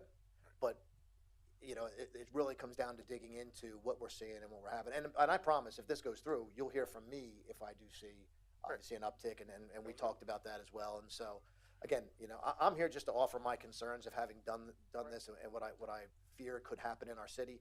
I hope I'm wrong. And I'm hope that it doesn't go that way. But again, it's one of those past results don't indicate future results type thing. And just to be clear to Councilwoman Sultana, the question I asked was, is there an uptick in public consumption? Are your festivals, are residents and kids complaining because they're walking through clouds of smoke? Are you seeing more arrests for small amounts of marijuana? And all those answers were no. We're not arresting more people for public smoking. We're not having issues at our festivals. You do smell it in the air like we smell it here, but it's not overwhelming, and people are walking through, and parents and children are complaining. And 17 municipalities, they're not experiencing that. So I'm hoping, we don't experience it here, but there's no reason for me to think Easton is going to be much different. Honestly, the only time I see really like atrocious behavior and consumption of a substance is during pub crawls in the city. Everything from vomiting on the street, destroying people's property who live downtown, and raucous fights at times too. And like that's really when you've tied an event to alcohol or substance. I think that's when we see things. I mean, I think if anything, that's something we have to rein in. And that's a great example. In those instances, we charge open container, we charge public drunk, we charge the things under the state laws that are very important that we have available to us. So to come in and say, we're gonna get rid of those things now and put in less consequences, I think would make those things much harder for us to manage. So your example's actually, I guess, really on point in that that's my concern, is that the tools that we have available to us are being mitigated here as far as consequence goes. And when there are no consequences, and I've been saying this for many, many years, you take away consequences, and all of a sudden, the behavior tends to increase and spiral, and that's the concern. And we're mitigating consequences. I would hope we won't do that with public drunkenness and with open containers and things like that. I hope those tools stay. But again, as this would be a precedent to doing those things, tomorrow that could be the next thing on the chopping block, where we don't want people to have records for. If I may, Chief, to the councilwoman's point, you are filing every charge possible when those situations happen. We do. And we're still having severe problems during pub crawls and anything else. Sure. Marijuana, we're not having those issues. So we haven't combated it with alcohol. We haven't been successful there, and I don't know that weed is going to be a problem. And like I said, if we have to repeal the ordinance, I'll be the first one to say it was my fault. I just don't see it based on the 17 other, not only the 17 other municipalities that decriminalized in the PA, but New Jersey and New York. I haven't seen an uptick in violent crimes based on marijuana usage. Or, I go to New York, I'm in Philadelphia a lot. I don't walk through clouds of smoke. I can smell it in the air like I do here. I personally, I don't, and I'm in Philadelphia 3 times a month. Harrisburg, I don't smell it or walk through a cloud. So, if there's no. I want to understand this. So there would be no subjectivity here. The ordinance would basically mandate that our police make an arrest, and this would be it would not be a misdemeanor crime. It's not a mandate. It's not a mandate. We can't mandate, but it would be a summary offense, not a misdemeanor. After the third, the summaries are gone. You're only getting 3 strikes with us. So the department would follow the ordinance. We could charge under the ordinance or under the state law. So there's 2 places to charge. So we'd have 2 options on charge. That's the point. Yeah, the police department can still charge under state law. We're going to have to come up with guidance. Nothing happens. For sure. I mean, if something But the question is, if the direction comes down from council and from the chief, why would an officer? And I don't know. I don't know this answer because again, there may be an officer that just doesn't like marijuana. There may be, but then I think, but I think that officer would then have to answer to the fact of why did he choose? No, well, this I think the this? answer, the answer, state law. No, the answer does lie with the chief because he's the operational. He's at the end of the day, he oversees the operation. So, chief, the question's to you. How would we manage this? Because that's not managing it. How would we manage this? My thought is, if something like this were to get passed, I would first have to come up with the operational logistics of how this is all going to work, how we're going to, package and test, when we're going to test, how long. I'd have to find all those things and make sure that that's all in place. We'd have to meet with magistrates so that they understand what the new ordinance is, and then ultimately make sure that they're going to impose the restitutions and do those things that go along with it as well, and also recognize whatever the ordinance is as far as the charge goes, and we have all that ironed out. Once all that's done, then we'd have to come up with a plan as to when state law would be utilized, and off the top of my head, my thought would be in the commission of other crimes, when small amounts of marijuana are found, that those charges would be added on as a state violation, and then the summary could be utilized in instances where someone's openly smoking, or there's some other reason or some other way that we would come across that small amount. So that would be my thought as to how we would put it down as a standard operating procedure.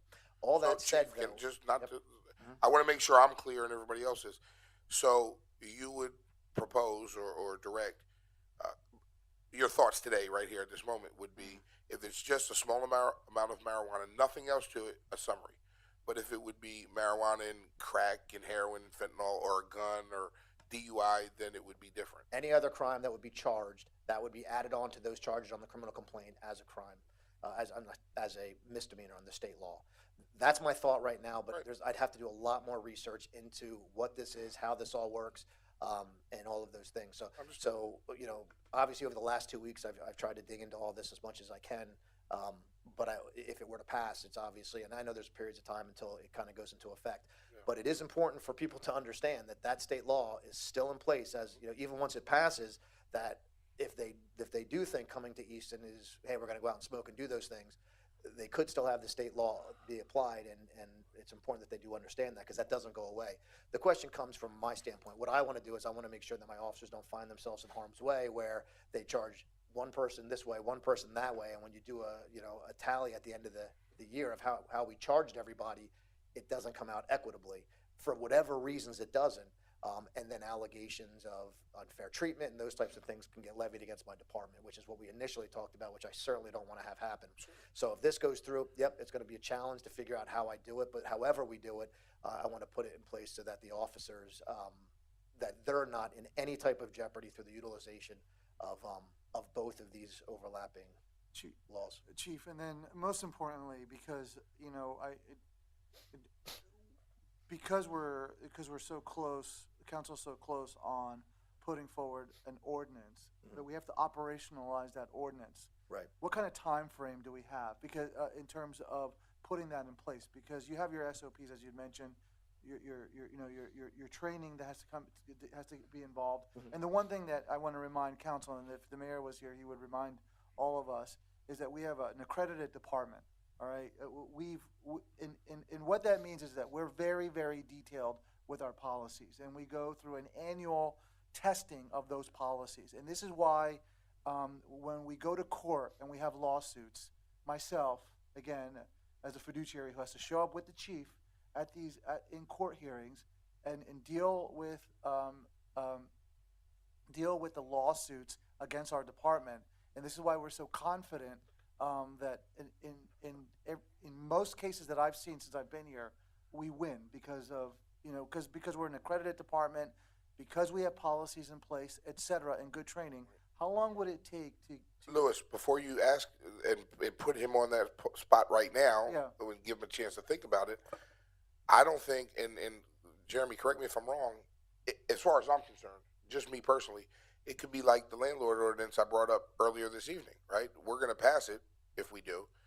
You have your 30 days, but it's not going to go into effect 5-6 months. We got to work everything else out. So if the chief needed more time, as long as, and I believe that's legal, I'm not saying, Chief, you need to have your ducks in a row in 31 days. I mean, if you guys got to do your training and policies and work it, I'm perfect. Because look, that's. I appreciate that. I just want to set the expectation. Lewis, as I said to you, and I know you're doing this because you want to put it on record, and I get it. I appreciate it. Yeah. What I told you, and I know you know this, it's not to create a hardship for the city, police department, or anything. So if they have to go through trainings and do research and do, you're not going to hear me say, Chief, 30 days is up. Get going. No. So I'm okay. So, Frank, just again, I want to set the expectation because it's not just let's pass an ordinance, let's go home. Because at the end of the day, we have to come back in here tomorrow and operationalize it. All right, so I just. But my point is, I don't even want the chief. In my opinion, unless you want to, is to give me, give me 30 days, give me 40 days. Let him think about it. Look what he has to do. No, yeah, we'd have to. I'd have to sit down. I'd have to really do a deep dive into all of it to answer that. But it is a valid point as to the accreditation. Philadelphia, for the last 4 years, I sat on the Pennsylvania Law Enforcement Accreditation Commission as one of the committee members, and Philadelphia went through a challenge of their accreditation status because not for this specifically, but for this and for other laws that they basically decriminalized completely. Things like they took away the ability for their officers to stop unregistered vehicles, and there's a whole slew of them. I think there's 7 or 8 of them that they got rid of, and that actually put a challenge on their accreditation because the very first line of the accreditation oath that we take to be accredited says it will enforce the laws of the state and of the Commonwealth and da-da-da-da. So, out of respect for my... I don't know that this is going to be an issue only because we're not prohibiting the state law like they did in Philly, but it's just something I would have to have conversations, I think, with that commission just to make sure that we don't have any issues with. Is Bethlehem Police Department accredited? I have no idea. They are. So, no offense to our friends in Philadelphia, but maybe Bethlehem would be a better start since they've been doing it for a while and don't seem to have any issues and they're accredited. Well, I mean, I would actually just ask the committee to make sure there's no issues with it as far as, and again, I don't think because you're not prohibiting And again, I don't think that you could, but that's what Philadelphia has done. Philadelphia has basically prohibited their officers. They made secondary offenses, things like that, without getting to the minutia of it. But they did things where their officers can't enforce specific laws that are on the books, and that is a violation of the accreditation. So those are just things, again, that as I sit here, as we go through it, I think of other things that I'd have to look into just to make sure there are no issues. And again, this is a little different, but Sounds good. just as a If there's no other questions or comments from the council, I'd like to just ask if anybody here from the public, I got to assume you guys want to speak. You waited the whole night. Please state your name and where you're from.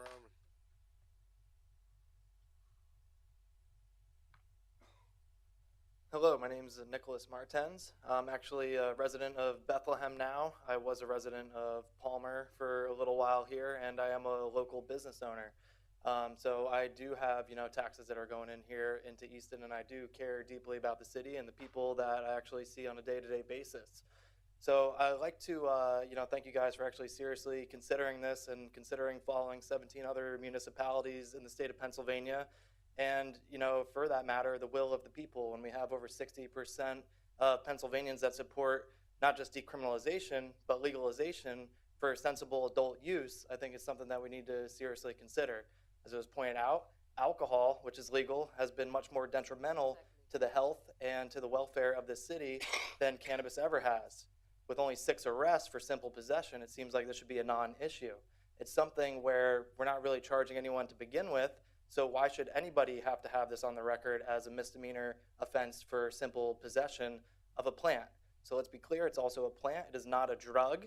What makes a drug, in my opinion, what makes a difference is it takes man-made altercations to create an effect. This plant, whether or not humans ever existed, would grow naturally on this earth, and it would be here regardless. And that's how we came in contact with the plant, because it's been here well before us. So to criminalize nature in itself is inherently an issue. So I'd like to touch on a couple points. And I want to thank the chief actually for cleaning up the city for what he has done, because as far as I know, growing up in the Poconos, Easton was a place that you didn't want to go to. And now it's a place that I actually wanted to open up a business in, and it's really up and coming. So you've done a great job in terms of cleaning up the crime. And I think that 2 parts of this bill. It's to be equitable for everyone in the city, especially minorities who are disproportionately impacted. And I think that's going to clear up a lot of issues for people who can't simply afford their medical card, but maybe they're using it medically anyway. And I think it's a big issue because even though it's only 6 arrests, it shouldn't be arrests that ever have happened unless there are circumstances, of course, where there's DUIs or other crimes that should absolutely be prosecuted. But for the nature of the plan itself, it should be a non-issue. I think the other part of this ordinance is to relieve some of the burden on the police department so they can actually go after actual crimes and not have to worry about something like this. So I know I don't have much time left, but in regards to the plant itself and in regards to the nature in which people use it, contrary to prohibition and belief, people aren't just using this just to get high. They are using it medicinally. I hear from a lot of people all the time, clearly we got 70% of sales, people going over to New Jersey, and they're bringing it over here illegally anyway. Those people, I wouldn't consider them criminals. Is it a criminal act when they're doing that? Yes. But they're consuming a plant that should be here for them regardless of our man-made laws. With that being said, it's just time for a change. With overwhelming support, we're about to be recreational, hopefully here in Pennsylvania. We are the only state in the Northeast now that doesn't have it legalized. New Hampshire just legalized. We have Ohio, we have New Jersey, we have Maryland, Washington, D.C., New York, Vermont, Maine, Rhode Island. I believe Connecticut even just legalized it. So we are the odd man out. And regardless, people, whether or not we have this ordinance in place or whether the current law stands in place, people are going to go to any of these states, purchase, and come back to Pennsylvania illegally, which is further criminalizing them. So I think it's another issue where legalization needs to happen. But, based on this ordinance, I think it follows the will of the people. And based on, how the United States was founded, it was based on the will of the people. So I think that's something to seriously consider in the matter. Another point I wanted to touch on quickly was the price points for any kind of fines that are imposed. And I'm glad that you had brought it up here about how there could be different levels of possession versus smoking in public. So it seems to me that the biggest concern has been they don't want people smoking in public. And, granted, a lot of people don't like the smell. It's offensive to them. And, you know, we can take that as it is because, to be honest, tobacco smell is offensive to me, and it actually kills people. Secondhand smoke kills people. You smoke, you touch a door, say you got a smoker coming in and touching this door every day, and then you're touching it, you're getting third-hand smoke. Third-hand smoke kills people as well, and that's totally legal. But regardless, if the goal of the city and the will of the mayor especially is to not, you know, encourage people to smoke here, we could have different fines. I think it could be a higher fine if you get caught smoking in public rather than for simple possession. And I think to remain equitable for simple possession, we do need a lower cost for the fine, because if you can't afford, you know, the couple hundred to get your medical card, you're not going to be able to afford the couple hundred to pay a fine just for simply possessing it. But I do think that there is a difference in there, and that you guys could absolutely have discussions on and talk about and what makes sense to make it fair.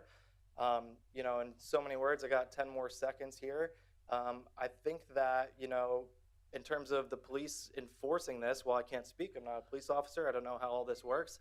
There are many different laws that they have to enforce, and this one that's simple, I think it's going to take away a lot more burden. It's a simple ticketed offense, and you go about your day if we have a directive there. But that's, you know, that's basically all I have to say. Thank you. Thank you. Two things I just want to mention. Lewis, or Chief, you can't smoke cigarettes in the circle or down here, correct? Okay. So that is, I don't like that smoke either. Or in the park. So we have, you know, already put that in place for cigarettes as well. And again, I'm willing to talk about the fines, and I want to hear more from the chief and the council. But the only difference is, because I heard a couple times about if you can't afford the marijuana card, you can't afford the fines. Just one thing I do want to say, marijuana card, you got to come with that money right when you get it.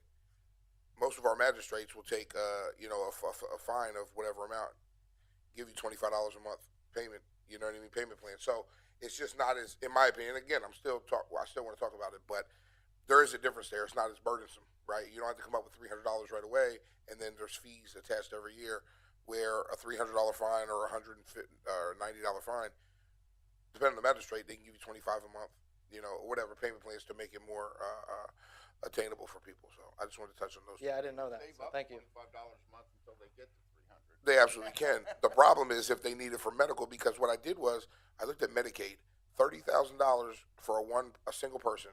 If you make $30,000 or more, you can't get Medicaid.